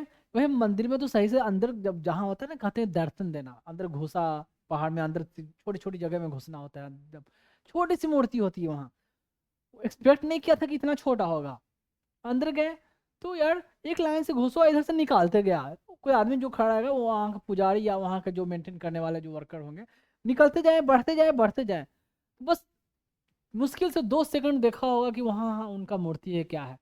बढ़िया से तो दिखा भी नहीं कि क्या, नाक मतलब नाक कहाँ बना है, आँख कहाँ बना हुआ है, चेहरा कैसा दिख रहा है। बढ़ते जाए, बढ़ते जाए, मैंने कहा यार उतना दूर से नीचे से आया, बस इतना ही। तो लोग बोल रहे दर्शन हो गया, दर्शन हो गया, बढ़ते जाए। ऐसे इसके लिए मैं आया था क्या? तो भाई ये क्या है, जब यार उतना दूर से आया तो कम से कम बढ़िया से देख तो लूँ ना। जिनके लिए अगर आया हूँ तो कम से कम पता चले कि हाँ कैसा, कम से कम कुछ नहीं तो आर्ट आर्किटेक्चर क्या है, कैसा है, वो तो देखो ना, अगर आप सिविल सर्वेंट रह चुके हो तो, मतलब उसके, तो या ये सब चीज आर्ट एंड आर्किटेक्चर से रूबरू हो, जानते हो, तो कम से कम वो तो देखूं। बाकी चलो भगवान को भी देखने आया हूँ। एक तो मेरा ये मानना ही नहीं कि भगवान उस मूर्ति में ऐसा सिर्फ होंगे, चलो एक पल के लिए मान लो उनके भी देखने आया हूँ। थोड़ा सा छूने तो देना भाई, कम से कम देखने तो ना बढ़िया से, थोड़ा सा एक पल के लिए, थोड़ा सा टाइम भर के, जी भर कर देख तो लूँ ना। कुछ नहीं यार। दोस्तों को बोला कि मैं तो इस बार आ गया, मैं अगली बार से ना आने वाला हूँ भाई, ये सब मैं वहीं से बैठ के मुझे भगवान से मैं मिल लेता हूँ। तो अब तो मैं ऐसा है, मैं पर्सनली, कि अगर कोई बोले कि वहाँ चलो सीन पर माता के दर्शन, वहाँ उनके भगवान के दर्शन, आई डोंट गो, मैं नहीं जाता, बिल्कुल नहीं। आप यहीं से आप कर्म करते हो तो भगवान आपको यहीं से सुन लेंगे, ऐसा नहीं कि उस मंदिर में ही वास करते हैं। खुद सोचो, उस मंदिर में वास करने लगे तो भाई हम भी बड़े मंदिर बनाकर भगवान को यहाँ बुला लें, तो उसमें क्या वास करते हैं? वास आप में खुद करते हैं। उनको उस चीज को जगाने की जरूरत है आपको। आप कर्म करते हो, लोगों के लिए अच्छा करते हो, किसी के लिए अच्छा सोच रखते हो, तो मानो कि आप यहीं से बोलकर उनके साथ रिलेशन बना सकते हो, उनको बोलोगे आप सुन लेंगे। आप लोगों के साथ अच्छा करोगे, आपके साथ अच्छा होगा। बाई चांस गलती से कभी गलती हो जाए, पर देखना, कर कर देखना, आप लोगों के साथ अच्छा करोगे तो आपके साथ वो चीज़ वापस घूम कर आएगा ही आएगा। फॉर एग्जाम्पल मैं बताता हूँ, एक बार क्या हुआ कि ऐसे दुकान वाले ने, क्या हुआ कि पैसे दिए, मैं बहुत पहले की बात करता हूँ, ठीक है। पैसे दिए, तो कभी होता है ना कि दुकान वाले ने गिनती में उससे रह गए 10 रुपये ज़्यादा दे दिए, चाहे 100 रुपये ज़्यादा दे दिए, नोट ज़्यादा आ गए। मैंने गिना, कुछ नहीं, ज़्यादा अमाउंट नहीं होंगे, 10 ही 20 रुपये ऐसे कुछ होते, मैंने गिना, देखा ज़्यादा है, मन में लगा ज़्यादा दिया, चलो चुपचाप रख लिया। रख लिए, रख तो लिया, चले आए। बाद में पर्स में मैं कितना पैसा मुझे पता है, मैंने फिर बाद में ऐसा हुआ कि मैंने किसी और को दिया ना, कुछ ही दिन के बाद, कुछ ही दिन, 4-5 दिन के बाद मैंने किसी और को दिया ना, मुझसे ज्यादा दिल आ गया। मैं घर पर जब आया तो मैं पैसा जोड़ा, अरे यहाँ तो इतने दिए, यहाँ इतने दिए, यहाँ, हाँ हाँ लगता है उसको इतने ज्यादा दे दिए। अब दुकान वाले के पास जाऊं तो वो भी क्या एक्सेप्ट करे, उसे भी पता नहीं चलेगा कि इतने किसने ज्यादा दिए। तो समझ में आया कि हमने वहां गलत तरीके से, जब किसी का आ गया तो मैंने चुपचाप रख लिया था। देखो जैसे गलत तरीके से आया वैसे गलत तरीके से निकल भी गया, निकल भी गया। बहुत सारे लोग, आप लोग की भी टेंडेंसी होती होगी, कोई पैसे ज्यादा कहीं दिया, कोई तो चुपचाप रखे, निकल लिए। कभी मत करो। उसके बाद से कई बार ऐसे हुए मेरे साथ, किसी दुकानदार ने, शॉपकीपर ने दिए मुझे, मैं वापस उससे लौटा देता हूँ। लौटाने के बाद जिस मुस्कान से वो देखता है ना, अच्छा ऐसे भी लोग होते हैं, तो कहीं ना कहीं वो चीज़ उसको भी प्रमोट करेगा कि भाई, या अपने बच्चों को भी बताएगा कि देखो ऐसे भी लोग होते हैं, बच्चे तुम भी ऐसे करना। तो एक अच्छा चीज को भी कई जगह लोग बताई जाती है। तो वो मैं बता रहा हूँ, उसके बाद कभी भी ऐसा हुआ तो मैं किसी को कभी भी कोई गलती से कुछ दे दे, मैं उसको वापस दे देता हूँ। नहीं नहीं, ये आपका ज़्यादा आ गया तो भैया ये ऐसे हुआ। तो चाहे कोई बच्चा या कोई भी शौक है, कोई इलिटरेट है, कम पढ़ा लिखा है, सब्जी भी खरीदे तो जल्दी में ज़्यादा दे दिया, उसको समझ में नहीं आया, तो भाई आपने ज़्यादा दे दिया, कैसे रेट दिया, ये तो इतना कैसे दे दिया, हाँ सर ध्यान में नहीं रहा, लो ये रखो। तो किसी गरीब का हक मानना, गरीब का क्या, अमीर का भी किसी के साथ आप कहीं कोई लेन देन, उसमें भी आपको ऑनेस्टी होनी चाहिए, ये मैं बता रहा हूँ आपको। बाकी यहाँ दर्शन वहाँ दर्शन, उससे कुछ नहीं, आप यहाँ से रह के भी उनके साथ रिलेशन बना सकते हो।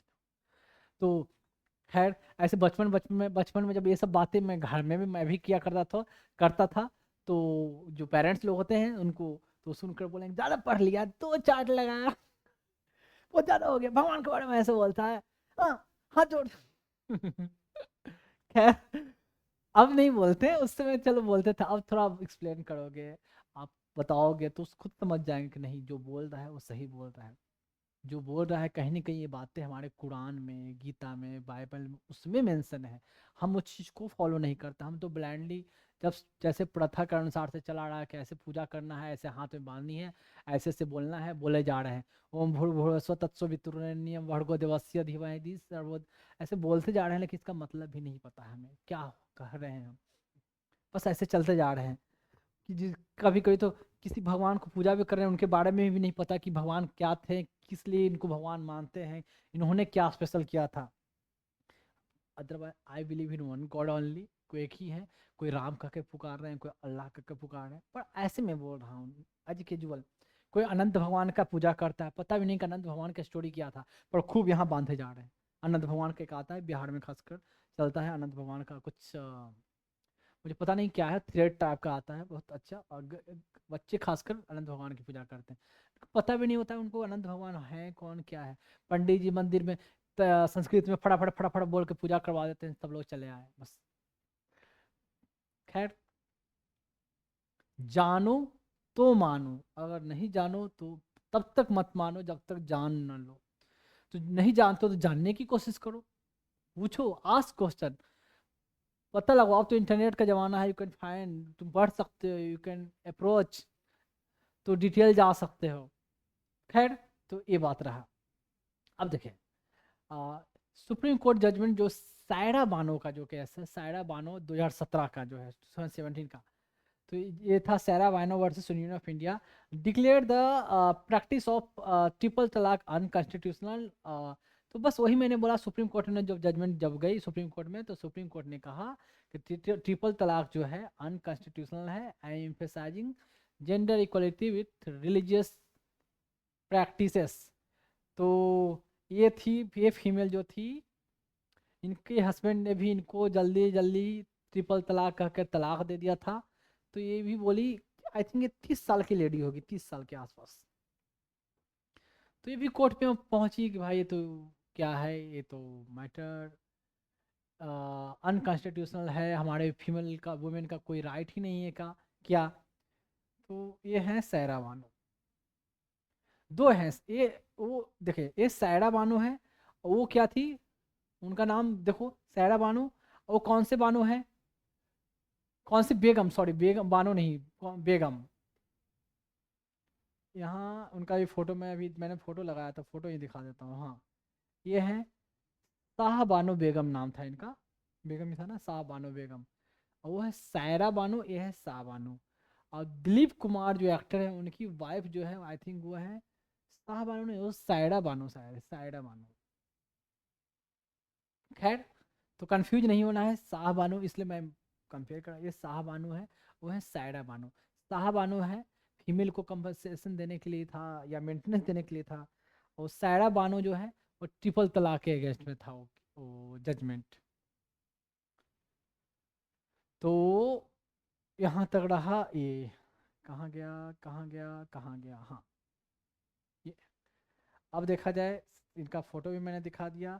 इसमें जो जजमेंट जो दिया गया था, तो इसमें भी कुछ कुछ जजेस थे, 5 जज की बेंच बैठे, justice Khehar, I think first chief justice जो थे सिख थे शायद, शायद कुरियन जोसेफ, पहले भी बताया था मैंने, इनका नाम जिक्र किया था। नरीमान जो है इनके तो दिखाए फोटो।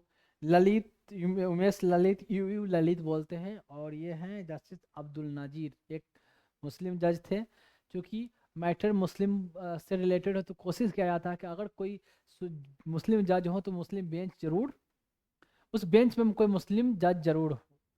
या ये भी कोशिश की जाती है कि अगर फीमेल का राइट से ज़्यादा मैटर हो तो फीमेल जज को इंक्लूड करने की कोशिश किया जाता है। जैसे मैंने बताया था ना कि वहाँ सावड़ी वाला टेम्पल वाला में कैसे थी वो लोग, जस्टिस इंदु मल्होत्रा। तो खैर ये अब देखें, कुछ है इंडिया का सेकुलरिज्म तो बता दिया, अब है अमेरिका का सेकुलरिज्म। क्यों बता रहा हूँ, ऑब्वियस सी बात है, कभी कभी क्वेश्चन पूछा गया होगा या पूछे जाते हैं प्रीलिम्स में, मेंस में, इसलिए मैं थोड़ा secularism of United state of America, मैंने पहले ही बताया था कि हमारे एग्जाम में जो क्वेश्चन आती है US, United state, UK, France, इनसे रिलेटेड क्वेश्चन पूछते रहते हैं। हमारे यहाँ ये है तो उनके यहाँ ऐसे है, क्यों है, क्या डिफरेंस है, क्या सिमिलरिटी है। हम आज भी, हमारे एग्जामिनर जो आज भी हैं उनका कॉपी कर रहे हैं आज भी। कॉन्स्टिट्यूशन ने हमने तो कॉपी किया था, और जब क्वेश्चन बनाया जाता है तो क्वेश्चन बना, जब फ्रेम किया जाता है तो ये भी कॉपी कर रहा है उनका। तो खैर सेकुलरिज्म में यूनाइटेड स्टेट ऑफ अमेरिका देखा जाए तो थोड़ा और बड़ा।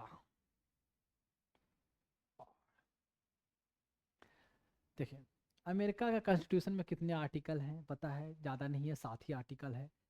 4 महीने में उन लोगों ने कॉन्स्टिट्यूशन अपना बना दिया था, 7 आर्टिकल है। 1787, 1787, 88, 89 इस पीरियड में उनका कॉन्स्टिट्यूशन बना था, बहुत साल पहले। ठीक, पहले भी डिस्कस कर चुका हूँ। पहला अमेंडमेंट हुआ 1791 में उनका, यूनाइटेड स्टेट का कॉन्स्टिट्यूशन में अमेंडमेंट हुआ।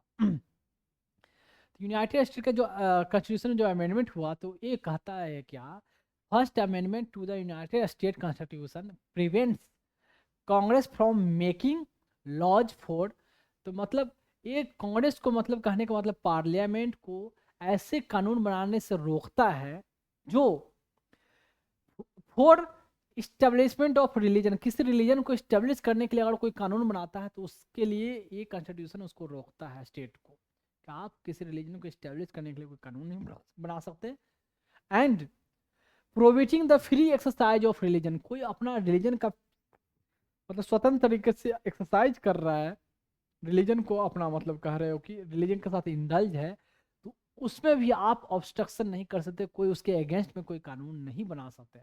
मतलब आप खुद एक कोई रिलीजन इस्टेब्लिश नहीं कर सकते, और जो अपना रिलीजन जैसे एक्सरसाइज कर रहे हैं, जैसे आप मेंटेन कर रहे हैं अपना रिलीजन, कोई है किससे बिलोंग करता है अपना रिलीजन, उस उसमें भी कोई प्रोविजन नहीं ला सकते कि यू कांट, कोई हिंदू यहाँ नहीं रह सकता, क्रिश्चियन यहाँ नहीं रह सकता, कोई क्रिश्चियन यहाँ टेम्पल चर्च नहीं बना सकता, हिंदू मंदिर नहीं बना सकता, मॉस्क यहाँ नहीं बना सकते, उसमें आप इंटरफेयर नहीं करोगे, उनको अपनी फ्रीडम होगी। ये हुआ फर्स्ट अमेंडमेंट एक्ट। मैं आगे बताऊंगा कुछ कुछ, थोड़ा जैसे मैं हर बार बताता हूँ। फिर है a wall of separation between church and state, church का मतलब कहने का मतलब रिलीजन, रिलीजियस इंस्टीट्यूशन, क्योंकि वहाँ क्रिश्चियन ज़्यादा रहे तो चर्च रिलीजियस इंस्टीट्यूशन में को चर्च कह के एड्रेस किया गया। ये wall of separation between church and state के बीच में, मतलब गवर्नमेंट के बीच में और रिलीजियस इंस्टीट्यूशन के बीच में सेपरेशन रहा। The separation of religions from government and religion का गवर्नमेंट से सेपरेशन रहा, मतलब धर्म का सरकार से अलग और सरकार भी धर्म से अलग रही। As well as free exercise of religious believe, अपना जो आपका रिलीजियस बिलीव है, रिलीजियस आपका विश्वास है, वो आप सही फ्री स्वतंत्र तरीके से आप कर सकते हो, ये कहने का मतलब हुआ। One of the central purpose of the first amendment consist of, इस पहला अमेंडमेंट का सेंट्रल फीचर, सेंट्रल कह सकते हो कि पर्पस क्या था, लक्ष्य क्या था, of ensuring governmental neutrality in matter of religion, मतलब सरकार की टोटली न्यूट्रलिटी और रिलीजन के मैटर में सरकार बिल्कुल न्यूट्रल, अपारदर्शक हो, अपारदर्शक नहीं, न्यूट्रल कहने का मतलब हो गया क्या, ना इसकी तरफ झुकाओ ना उसकी तरफ झुकाओ, आप न्यूट्रल हो। कहते हैं ना कि भाई आपका क्या ओपिनियन है, तो आप पॉजिटिव बोलना चाहोगे निगेटिव, भाई हमें ना इधर बोलना है ना उधर, मैं न्यूट्रल स्टांस है, मैं ना उधर का हूँ ना इधर का हूँ, ना इससे अगेंस्ट ना उससे अगेंस्ट, ना इसको सपोर्ट कर रहा हूँ ना उधर सपोर्ट कर रहा हूँ। तो ये कहने का मतलब। तो यूएस कहते हैं कि US legal framework seeks to avoid preferential treatment of any religion, किसी रिलीजन को प्रेफरेंशियल ट्रीटमेंट दिया जाए, तो इससे वहाँ के जो लीगल फ्रेम कानून बनाने वाले हैं अपने आप को दूर ही रखते हैं कि किसी रिलीजन के लिए मैं स्पेशल अलग कानून बनाऊं। तो रिलीजन में हमारा कोई इन्वॉल्वमेंट है ही नहीं, आप अपना जैसे एक्सरसाइज करना चाहते हो, जैसे बिलीव रखना चाहते हो रखो। तो इंडिया में क्या है कि रिलीजन के लिए उनको फंडिंग भी दिया जा रहा है, उनको प्रोटेक्ट भी किया जा रहा है, उनको राइट कोई प्रिजर्व, जो राइट दिया जा रहा है आपको, आप अपना जिस तरीके से करना है करो, हमें इसमें कोई इंटरफेयर नहीं करेंगे। ये हुआ। अब देखिए, और सेक्युलरिज्म कहा जाता है कि implied through the first amendment, first amendment मतलब कहीं ना कहीं यूएस की जो कॉन्स्टिट्यूशन है उसका पहला अमेंडमेंट 1791 में हुआ, उसमें सेक्युलरिज्म के फीचर को स्पेशली मेंशन किया गया। पर सेक्युलर जो वर्ड है स्पष्ट रूप से कहीं भी उसमें मेंशन नहीं है। तो हमारे कॉन्स्टिट्यूशन में सेक्युलरिज्म मेंशन है ना, ऐसे कह सकते हो क्या प्रियम्बल में स्पेशल सेकुलर वर्ड मेंशन है, बाद में सेकुलर जो ऐड हुआ 42nd अमेंडमेंट एक्ट में, लेकिन उनके कॉन्स्टिट्यूशन में सेकुलर नाम का कहीं वर्ड मेंशन नहीं है। तो ये हुआ। तो अब कहीं ना कहीं देखो, आ, अब इसके जगह कोई यूनाइटेड स्टेट की जगह कोई वेस्टर्न कंट्री का नाम देके भी कहा जाए सेकुलरिज्म, तो उनका भी यही कंसेप्ट है कि अपने आप को रिलीजन, स्टेट ने रिलीजन से सेपरेट रखा है, उसमें कोई उनका इन्वॉल्वमेंट नहीं है, उनके प्रैक्टिस को भी ऑब्स्ट्रक्ट नहीं करते हैं, कोई रिलीजन को स्टेट रिलीजन नहीं डिक्लेयर किया है, उसके इस्टेब्लिशमेंट को भी प्रमोट नहीं किया है, किसी को प्रेफरेंशियल ट्रीटमेंट उन्होंने रिलीजन को नहीं दिया है। तो जो जो हमारे कंट्री में रिलीजन के लिए किया गया है स्पेशल, वो चीज़ इन्होंने स्पेशल रिलीजन के लिए नहीं किया है। तो डिफरेंस जब लिखना हो तो जो जो हमारे कंट्री में ये है, इनके यहाँ ये नहीं है, ऐसे ऐसे करके कॉलम बना कर लिख दोगे तो बहुत सारी पॉइंट हो जाएगी, जो अब तक मैंने शुरू से बताया। तो रिलीजन को जो हमारे कंट्री में जैसे फेवर करने के लिए जो नोट में मैंने जो उतने सारे पॉइंट बताए ना, कैसे फेवर किया जा रहा है कि रिलीजियस इंस्टीट्यूशन को कंट्रोल करने के लिए एक्ट भी बनाया गया है, तो कुछ फंड पैसे भी दी जाती है, फंडिंग भी की जाती है, मदरसा को भी पैसे दिया जा रहा है। तो आप कह सकते हो क्या, ये दो चीज़ तो हुआ। उसके अलावा सेकुलरिज्म की कुछ और जो फीचर जो मैंने बताया कि रिलीजन को हमारे कंट्री में रिलीजन स्पेसिफिक कुछ कुछ कानून बनाए गए, जैसे देखा, और जैसे जो सायरा बानो शाह बानो, इसका इनका केस बताया, मंदिर वाली जो केस बताई उसमें बताया, सबरी वाला टेम्पल वाली जो केस बताई। तो ऐसे ऐसे जजमेंट का रेफरेंस देकर आप आंसर कर सकते हैं। अब देखें,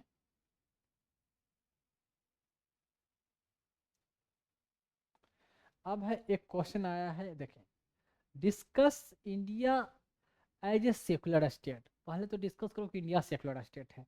सेकुलर का उतना लंबा चौड़ा मैंने फीचर बताया, उतने सारे आर्टिकल बताया, उसको रेफरेंस देकर आप डिस्कस कर देना है, and compare it with secular principle of US constitution.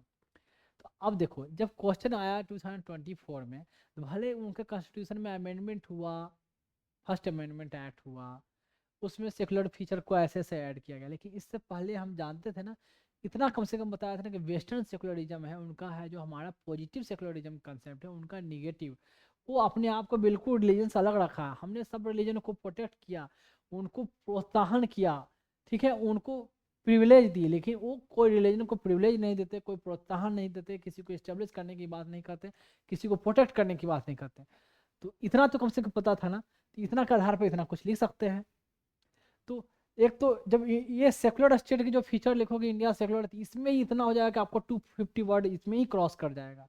अब बाकी जो कंपेयर करने की बात रहा, तो पहले जो बताया उतना से ही इंडिया में क्या क्या प्रेफरेंशियल ट्रीटमेंट या क्या क्या प्रोटेक्ट किया गया, कैसे रिलीजन को, जो नोट में मैंने उतनी सारी बातें लिखी, और वो चीज़ यहाँ यूएस में नहीं है। तो ऐसे करके आंसर लिख देना है।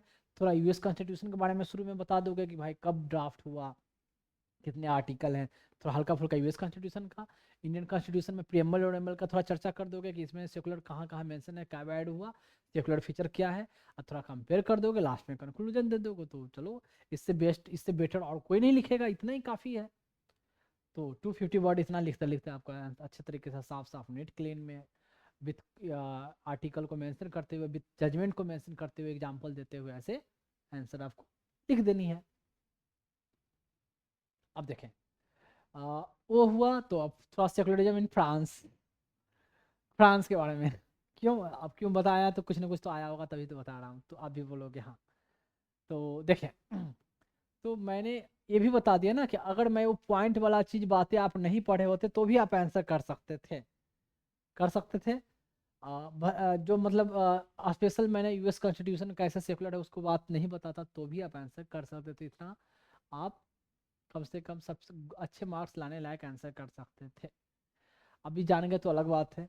अब देखें फ्रांस का सेकुलरिज्म क्या है, फ्रांस भी बेस्ट, सेम बात है, वहाँ भी निगेटिव सेकुलरिज्म, मतलब हमारा जैसे पॉजिटिव सेकुलरिज्म है वहाँ निगेटिव कंसेप्ट है, वो भी अपने आप को रिलीजन से अलग रखा है जैसे यूएस ने रखा है।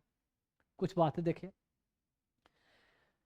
कहते हैं कि फ्रेंच मॉडल ऑफ सेकुलरिज्म जो है is known as laicite, laicite LAICITE, French का जो ऐसा वर्ड है, डिराइव्ड फ्रॉम फ्रेंच टर्म जिसका नाम है फ्रेंच टर्म जिससे लैटी, लैटी का मतलब होता है नॉन क्लर्जी, क्लर्जी का मतलब होता है पादरी, और नॉन क्लर्जी मतलब जो पादरी वाले से बिलोंग नहीं करते, मीन्स ले पर्सन है। तो यहाँ सेकुलरिज्म कहा जाता है लैसिट, किससे डिराइव्ड हुआ, फ्रेंच टर्म है लेटी बोलते हैं, लेटी का मतलब होता है नॉन क्लर्जी, और जिसको या तो बोलते हैं ले पीपल, सामान्य आदमी, उतना वर्डिंग में नहीं जाना है, ठीक है, कंसेप्ट क्या है वो जानना है, ये तो मैंने भले ऐसे मेंशन कर दिया एग्जाम में, उतना ऐसे लेटी। अब देखें इनका स्पेलिंग भी देखें, लिखा भी जाता है तो फ्रेंच में देखें LAI, यहाँ अब ये नहीं कि मैंने गलती से हो गया है, दो बिंदु है, ध्यान दें कितने हैं, दो, आई के ऊपर भी दो, यहाँ जैसे हुआ LAI, फ्रेंच में ऐसे लिखा जाता है दो बिंदु, टुक एक लाइन। तो हालांकि मैं बता दूं चलो कोई नहीं, आगे मैं बताता हूँ कुछ कुछ अच्छी अच्छी बातें। इम्फेसाइज ये भी इम्फेसाइज करता है strict separation between religion and state, state और रिलीजन के बीच में स्ट्रिक्ट सेपरेशन हो, with the government maintaining A strict neutrality, government neutrality maintain करेगा टुवार्ड्स रिलीजियस मैटर में, हमारा बिल्कुल न्यूट्रल रहेंगे गवर्नमेंट, जैसे पहले यूएस वाले में, इसमें कोई बड़ा चीज है नहीं। France has kept religious symbols and practices out of state institution. अब देखें स्टेट इंस्टीट्यूशन में, जो स्टेट इंस्टीट्यूशन है इंडिया में, स्टेट इंस्टीट्यूशन क्या है, UPSC, controller and CAG, CAG, controller and auditor general जो हुआ, इलेक्शन कमीशन, फिर आप बोलो प्रेसिडेंट हाउस, ये वो जो भी हो, कहते हैं कि इसको गवर्नमेंट स्टेट इंस्टीट्यूशन है। फिर बाकी जो स्कूल हुए, कॉलेजेस हुए, फिर हॉस्पिटल हुए, जो भी गवर्नमेंट के द्वारा बनाए हुए या गवर्नमेंट का तो बॉडी हुई, वहाँ इनके यहाँ कोई कोई कहने का मतलब है कि रिलीजियस सिंबल आप यूज नहीं कर सकते, रिलीजियस सिंबल्स मतलब आप क्रॉस का सिंबल वहाँ लगा हुआ है। अपने यहाँ इंडिया में क्या है कि कम से कम देखें कहीं ना कहीं हमारा कहीं हिंदुत्व के प्रति थोड़ा सा झुकान है। अब देखो कहीं रिलीजियस इंस्टीट्यूशन में हो सकता है आपको ओम का सिंबल मिल जाए, ठीक है, आप उसके अलावा स्वास्तिक का सिंबल मिल जाए, उसके अलावा आप कह सकते हो जब कोई नया बिल्डिंग का जब स्टार्ट होता है तो वहाँ पर भूमि पूजन होता है, देखे ना, भूमि पूजन शिलान्यास उस तरीके से होता है अभी भी। तो कहीं ना कहीं रिलीजियस सिंबल यूज किया जाता है, किया जा रहा है इंडिया में, लेकिन इनके यहाँ है कि कोई भी इंस्टीट्यूशन में कोई भी रिलीजियस सिंबल नहीं इस्तेमाल किया जाएगा, यहाँ तक कि बैन है वहाँ वियरिंग ए हिजाब इन स्कूल, स्कूल में कोई हिजाब भी नहीं पहनेगा। कहने का मतलब हिजाब पहनने से आप ये रिलीजियस आइडेंटिटी रिवील हो जाती है कि वो मुस्लिम बिलोंग करते हैं, तो कहीं वहाँ आपस में एक दूसरे से भेदभाव न करें, तो और अपने आप में कोई डिस्क्रिमिनेशन ना हो, या कुछ अलग ना दिखे, सब हमारा इक्वल ही देखे, हमारे सरकार की नज़र में एक है। तो हिजाब उजाब जो रिलीजियस सिंबल है, रिलीजियस अपना कह सकते हो आप, कस्ट्यूम है, कस्ट्यूम कॉस्ट्यूम, तो वो आप नहीं पहन सकते, हिजाब पर बैन है उनके यहाँ। यहाँ तक यह है कि जो स्पोर्ट्स प्लेयर है ना, वो भी अगर हिजाब नहीं पहन सकते। अभी भी आप देखोगे कि सऊदी अरबिया या ईरान के जो प्लेयर रहेंगे ना, तो वो अगर टेनिस खेल रहे हैं या बैडमिंटन खेल रहे हैं या कबड्डी भी खेल रहे हैं, तो भी वो लोग हिजाब ही पहनते हैं। तो यहाँ इनके यहाँ भी शुरू में जो फीमेल जो थी मुस्लिम लेडी, उन्होंने एक पहनकर जब शुरू किया, लेकिन बाद में गवर्नमेंट ने इस पर बैन कर दिया।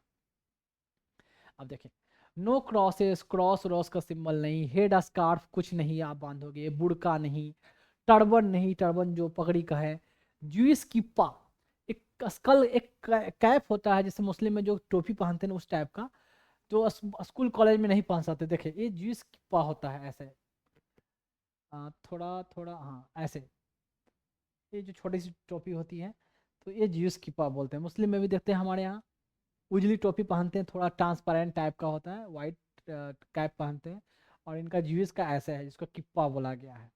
तो ऐसे भी आप कोई रिलीजियस इंस्टीट्यूशन में पहन नहीं सकते हो। तो ज्यूइस किप्पा सोचिए, क्यों ज्यूइस में ये सिमिलरिटी है, मुस्लिम भी ये पहनते हैं। फिलिस्तीन में मुस्लिम और ज्यूइस में कितना आक्रोश है, कितना लड़ाई, कितना कितने लोगों को फिलिस्तीनी ज्यूइस ने वहाँ फिलिस्तीन में मार दिया। डेली न्यूज़पेपर में देखोगे 20 लोगों को, आज 25 लोगों को बम गिरा कर फिर मार दिया, पता नहीं क्या चल रहा है यार, ऐसा बहुत बुरा हाल है। कहते हैं कि फिलिस्तीनियन ने टेररिस्ट हैं, इन्होंने ज्यूइस को मारा। मुझे तो नहीं लगता कितना भी मारा होगा, तो जितना अभी रिसेंट में जो इजराइल ने इतने लोगों को मार दिया, इनोसेंट लोगों को, जो टेररिस्ट ना है, आम लोग देखते हैं बेचारे, पेपर में आता है कैसे हाथ में थाली लिए हुए बच्चे बच्चे खाना, कोई अगर जिससे को होता है ना सर्व कर रहे हैं, तो कोई कह सकते हो एनजीओ हो या ऑर्गेनाइजेशन खाना अगर सर्व कर रहे हैं, तो सब लोग कैसे भूखे की तरह, जब बेचारे सब कटोरा लेकर, जैसे इंडिया में जैसे गरीबी दिखता है ना, जैसे कि झुग्गी में जैसे दिखते हैं, कैसे कभी आप देखते हो कि कोई खाना बांट रहा तो कैसे लोग लाइन से ला जाते हैं, बच्चे बच्चे जाते हैं लेने, वैसे वहाँ दिखता है कोई ऐसे सब मांग रहे हैं, ऐसे ले रहे हैं, कटोरा लेकर सब लोग, लोटा लेकर लो, ग्लास लेकर लो, दे दो भाई दे दो कुछ आ जाए, ऐसे ऐसी हालत है उनकी। उसमें भी हॉस्पिटल पे बम गिरा दिया गया, कोई लाश लेकर, कोई डेड बॉडी लेकर हॉस्पिटल में जाता है, ऐसे सब पेपर में देख देख के लगता है कि भाई कहाँ है यूनाइटेड नेशन। पहले बोला जाता था कि यूनाइटेड नेशन देश में शांति, सिक्योरिटी, पीस मेंटेन करे, कहाँ मेंटेन हो रहा है। खैर,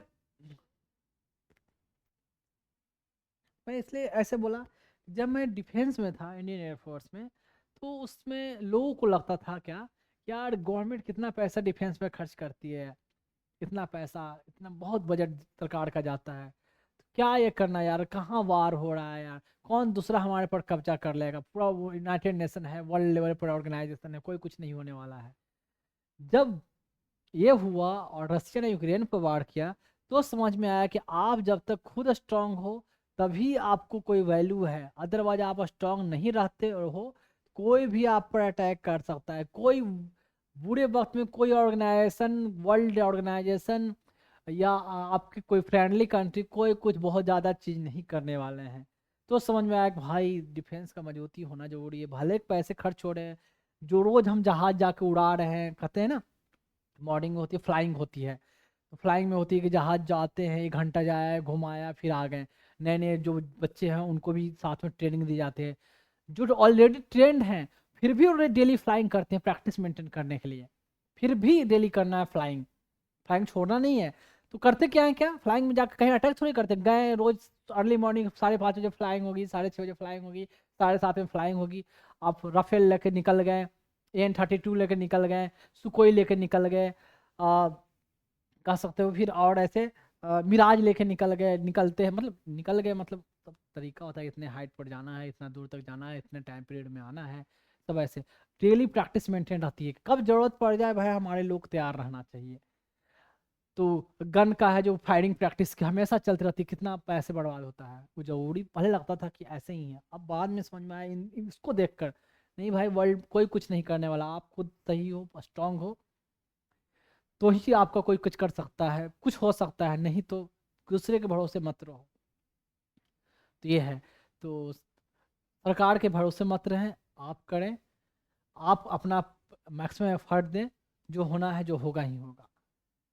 तो खैर, तो यहाँ ये फ्रेंच अथॉरिटी इनिशियली कहते हैं कि बेयर्ड कहो तो बार्ड कहो, बेयर्ड कर दिया, Baird women athletes competing France के लिए जो वुमेन एथलीट जो खेल रहे थे उनको मना कर दिया कि आप हिजाब नहीं पहन सकते, गेम के टाइम में हिजाब पहन के खेल नहीं सकते। और उस समय के जो फ्रेंच स्पोर्ट्स मिनिस्टर थे, जैसे इंडिया में स्पोर्ट्स मिनिस्टर होते हैं, उनका भी स्पोर्ट्स मिनिस्टर है, वो अनाउंस किया कि इस बैन को कब अनाउंस किया, सितंबर 2023 में अनाउंस किया कि हिजाब पहनना, स्पोर्ट्स में भी हिजाब पहनना, स्पोर्ट्स खेलते हुए भी हिजाब पहनना बैन है 2023 में। अब देखें इसके बाद एक क्वेश्चन आया है, ये आया क्वेश्चन 2019 मेंस में, 2019 मेंस में क्वेश्चन आया, what can France learn from Indian constitution's approach to secularism. Secularism के अप्रोच, जो इंडिया का जो सेक्युलरिज्म अप्रोच है, उससे फ्रांस क्या सीख सकता है, क्या लर्न कर सकता है फ्रांस। तो अब देखें ये क्वेश्चन, देखें 2019 में क्वेश्चन आया, 2019 में, 2019 में क्वेश्चन आया, 19 में क्यों क्वेश्चन आया ये भी जानो, नहीं तो कहोगे भाई ऐसे कितने कितने कंट्री का जानेंगे। क्या है कि 2010 में ही फ्रांस में बैन वैन का लॉ आया। 2018 में क्या हुआ था ना, कुछ मुस्लिम वुमेन को जो ऐसे हिजाब, जो 2-3 थी, उनको पहन कर कहीं जा रही थी, उनको वहाँ के फ्रेंच के और दूसरी कम्युनिटी वाले ने उनको पीट दिया। यहाँ तक पीटा भी, शायद पुलिस ने ही पीटा, जेल में ले गए, मतलब 7-8-5-6 फीमेल को। तो ये मैटर इंटरनेशनल लेवल पर बन गया कि भाई फीमेल को एक्सप्लॉयटेशन, वीमेन को एक्सप्लॉयट किया जा रहा है, उनको राइट नहीं दिया जा रहा है, उनको मारा जा रहा है, रिलीजन का नाम पर डिस्क्रिमिनेट किया जा रहा है वहाँ, तो वीमेन को परिताड़ना किया जा रहा है कह सकते हो। तो और ये बात को लेकर सारी जगह प्रोटेस्ट शुरू हो गया पाकिस्तान में, जो जो मुस्लिम कंट्री थे, यहाँ तक यूनाइटेड नेशन भी ने भी अपना अपना डिफरेंट डिफरेंट बात टिप्पणियाँ देना शुरू कर गई। ह्यूमन राइट ऑर्गेनाइजेशन जो भी थे डिफरेंट इंटरनेशनल लेवल पर या यूरोपियन यूनियन के लेवल पर, उसने भी आवाज़ उठाई, क्या भाई विमेन को तुम ऐसे रोड पर पकड़ के तुम ऐसे मारने लगे हिजाब के कारण ये क्या है। तो पूरा न्यूज में फैला 2018 में, ठीक है, चर्चा में आई 2018 में, और हमारे यूपीएससी में जो क्वेश्चन सेट करने वाले थे उसके अगले साल इसको मेंस में क्वेश्चन रख दिया, रिसर्च न्यूज में चल रही थी, इसलिए क्वेश्चन आया था 2019 में। आप समझ में आया। तो अब सिर्फ करंट अफेयर में पेपर में पढ़ते रहोगे कि वहाँ पीटा गया, हिजाब पहनने से मना कर गया, लेकिन क्वेश्चन क्या पूछा ऐसे, जब तक आपको चैप्टर का नॉलेज ना हो तो क्या सिर्फ पेपर पढ़ के आंसर कर पाओगे, नहीं। तो अब यही एक वर्ड फ्रांस का learn from Indian constitution approach to secularism. तो हमारा अप्रोच सेक्युलरिज्म का क्या है, इनका क्या अप्रोच है, और ये हमारे अप्रोच को, ये सब चीज़ों को इनको अपनाना चाहिए। तो ये मैं लिखना है इसमें आपको, वर्ड भी 150 वर्ड्स का है, ज़्यादा नहीं 150 वर्ड्स का है। तो मैंने इतना कंटेंट दे दिया आपको कि आप उसको लिखते लिखते आपको टाइम कम पड़ जाएगा, वर्ड आपका नहीं कम पड़ेगा, लगेगा कि भाई मेरे पास तो और बहुत सारे वर्ड हैं, मेरे पास समय ही कम पड़ गए हैं। जो रिलेवेंट है, फैक्चुअल है, कंसेप्ट है, उसको पहले करोगे, इधर उधर की कहानियाँ ज़्यादा ना बनाओगे, ज़्यादा आप इंट्रोडक्शन पर ज़्यादा जाओगे नहीं, अगर इंट्रोडक्शन भी दे रहे हो तो कहीं ना कहीं उससे रिलेवेंट आप फैक्चुअल चीज़ दे रहे हो, ताकि एग्जामिनर को लगे कि आपने मेहनत किया है, आपकी मेहनत आंसर राइटिंग में झलकनी चाहिए, तो ये भी नंबर अच्छे तरीके से दिया जाएगा। तो टॉपिक खत्म होने के बाद मैं बता दूं, थोड़ा सा मैं अपने चैनल के बारे में कोई प्रमोट एडवर्टाइज नहीं कर रहा, बस थोड़ा सा बताना पड़ता है। ये हमारे चैनल जो आप यूट्यूब पर जो देख रहे हो उसका तो नाम ऑलरेडी पता चल गया होगा, तभी आप खोल कर देख रहे हो। तो ये यूट्यूब पर चैनल इस नाम से है, और मेरी जहाँ भी लोगो होगी हमारा तिरंगा वो होगा। फेसबुक पे, ट्विटर पे, जिसको एक्स बोलते हैं, या यूट्यूब पे या इंस्टाग्राम, वेरीवर। तो इसकी जो आईडी होगी इस नाम से देख सकते हैं, ऐसे इसे सर्च कर सकते हैं। क्या है, @Dr.Vikas IAS, ठीक। एंड नेक्स्ट चलते हैं, और जैसे सब लोग बोलते हैं, या एज यू विश, जैसे फॉलो करो, क्या बोला जाता है, like, subscribe and follow, something something like that. तो योर विश, अगर अच्छा लगे तो ही करेंगे, अगर बेनिफिट हो रहा है तो ही करेंगे, कोई कंपलसरी कोई दबाव ऐसा नहीं है, ठीक है। खुद अगर लगा कि हाँ हमने समथिंग डिफरेंट अचीव किया, कुछ मुझे अच्छा मिला, देन ओनली, कोई कंपलसरी नहीं है। और जो मैंने कोशिश की है बेस्ट से बेस्ट देने की, मैंने अपने बच्चों के लिए कोशिश की है। और ये इंस्टाग्राम का है, तो इंस्टाग्राम का ये लोगो, जैसे यहाँ यूट्यूब का लोगो था, ये इंस्टाग्राम का लोगो है। और जो हमारी जो आईडी है ये पता नहीं है, थोड़ा आगे पीछे हो गया है, इसमें एक साथ होनी चाहिए था, पता नहीं मैं स्लाइड में करता हूँ तो ये आगे पीछे हो जाता है, मैंने पहले भी बताया है। तो एक साथ में ही होगी, Dr.Dr.and विकास_IAS। तो ये रहेगा आपका इंस्टाग्राम पर। हालांकि यूट्यूब इंस्टाग्राम जितने भी हैं सब लिंक किया हुआ है, तो एक से जाकर दूसरी जगह आप जा सकते हो। तो थोड़ा सा इसकी एक जगह कर लेंगे, ये अपन अप डाउन हो गया है। लैपटॉप में तो नॉर्मल दिखता है स्लाइड में, पर इसमें करने के बाद यहाँ ऐसे आ जाता है डिजिटल बोर्ड पे। तो ये चला जाए, ये एक बार कोड भी इंस्टाग्राम में शायद जनरेट होता है, इसलिए ऐसे है। तो बार कोड को स्कैन करके भी चाहे तो वहाँ पहुँच सकते हैं। तो ये वीडियो हर जगह अवेलेबल होगी, कुछ कुछ शॉर्ट जो बोलते हैं छोटे छोटे वीडियो भी डालना, तो वो सब डाला हुआ मिलेगा आपको। तो अगर स्कैन हो जाती है तो वीडियो से तो गुड। इसको थोड़ा मैं और जूम कर दूं, ये रहा इंस्टाग्राम का। अब देखेंगे ये है ट्विटर, जिसको अब एक्स बोलते हैं, पहले ओल्ड ये था ट्विटर एंड अब हो गया है एक्स।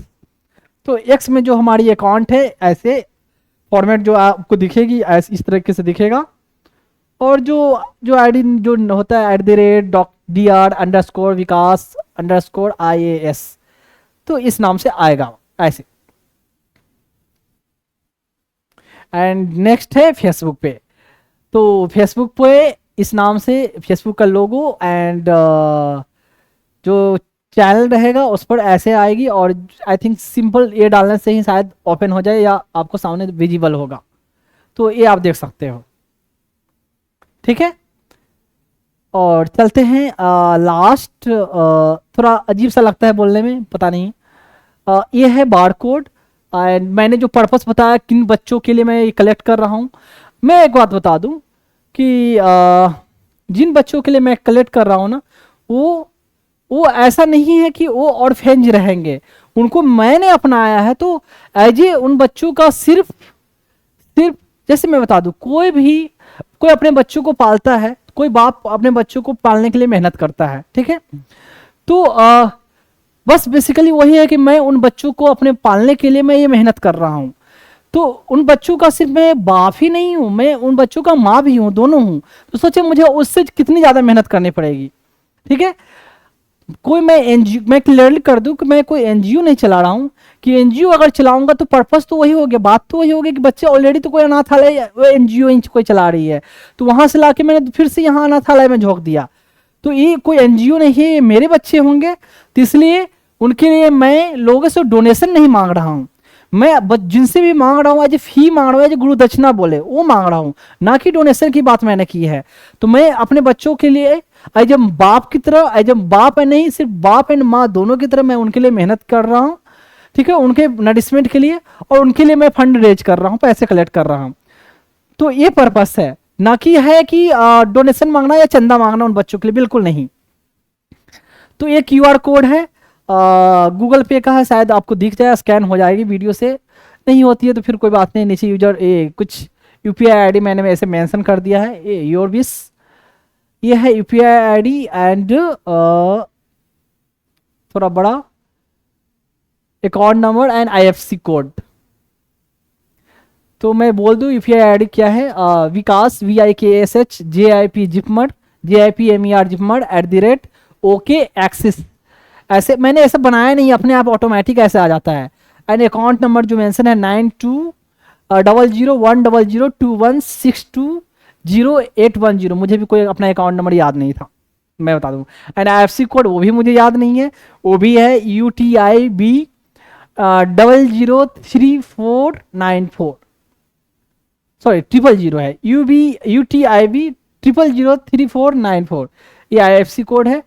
तो पर्पस बता दिया, आपकी विश बता दिया, जो भी हो, बाकी ये यहाँ तक ये, और फिर आगे धीरे धीरे ऐसे नेक्स्ट चैप्टर पर मैं चलते रहूँगा। तो ऑलरेडी मैंने कवर किया है, बताया है। एक बात और, पॉलिटी में आपको ज़्यादा कनेक्शन मिलेगा, एक चैप्टर से का लिंक बहुत से, पर जब मैं इकोनॉमिक्स पढ़ाऊंगा ना, उसमें रिलेटिवली थोड़ा कम लिंकिंग रहेगा, पर जहां लिंक रहेगा मैं थोड़ा थोड़ा इंट्रोडक्शन देकर चला आगे बढ़ूंगा। पर पॉलिटी में बहुत ज़्यादा लिंक है, तो एक चैप्टर के साथ बहुत सारे मल्टीपल चैप्टर कवर हो जाते हैं। ठीक है, क्लियर? तो डरना नहीं है, धीरे धीरे सब चीज़ हो जाता है, शांति से ध्यान से पढ़ना है। और मैंने ऐसे पढ़ाया है कि यहाँ तक कि बच्चा तक मैंने ऐसे पढ़ा है कि अगर 10th क्लास का बच्चा हो, अगर वो टाइम दे, ध्यान से देखे, आराम से फोकस करे, तो वो आसानी से समझ सकता है। ठीक है, तो आपको इसमें आपको सिर्फ इंटेलिजेंट की जरूरत नहीं है, साथ में आपको इसके लिए क्या है, पेशेंस की जरूरत है कि आप ध्यान से सुनो, बैठो, पढ़ो, तो ही आप समझ सकते हो। ठीक है, तो मैंने हर पहलू को जो मैंने बताया है कि हर एस्पेक्ट को मैंने कवर की है। तो यहाँ तक इतना, बाकी बहुत सारी डिटेल बाकी जब बीच बीच में तो आते ही रहता है, तो आगे मैं बताते रहूँगा, या अभी जो बताते रहूँगा ऑलरेडी कवर हो चुका है। मैं बता चुका हूँ पहले भी कि ऑफलाइन ऑलरेडी मैंने ऑलमोस्ट खत्म कर दिए है, पर ऑनलाइन जो कंटेंट है वो अब आपको अवेलेबल हो रहा है ऑनलाइन के फॉर्म में। क्लियर है? तो अभी तो पॉलिटी वाली मिलेगी आपको, बाद में उसके बाद आपको इकोनॉमिक्स की क्लासेस मिलेगी आपको ऑनलाइन फॉर्म में।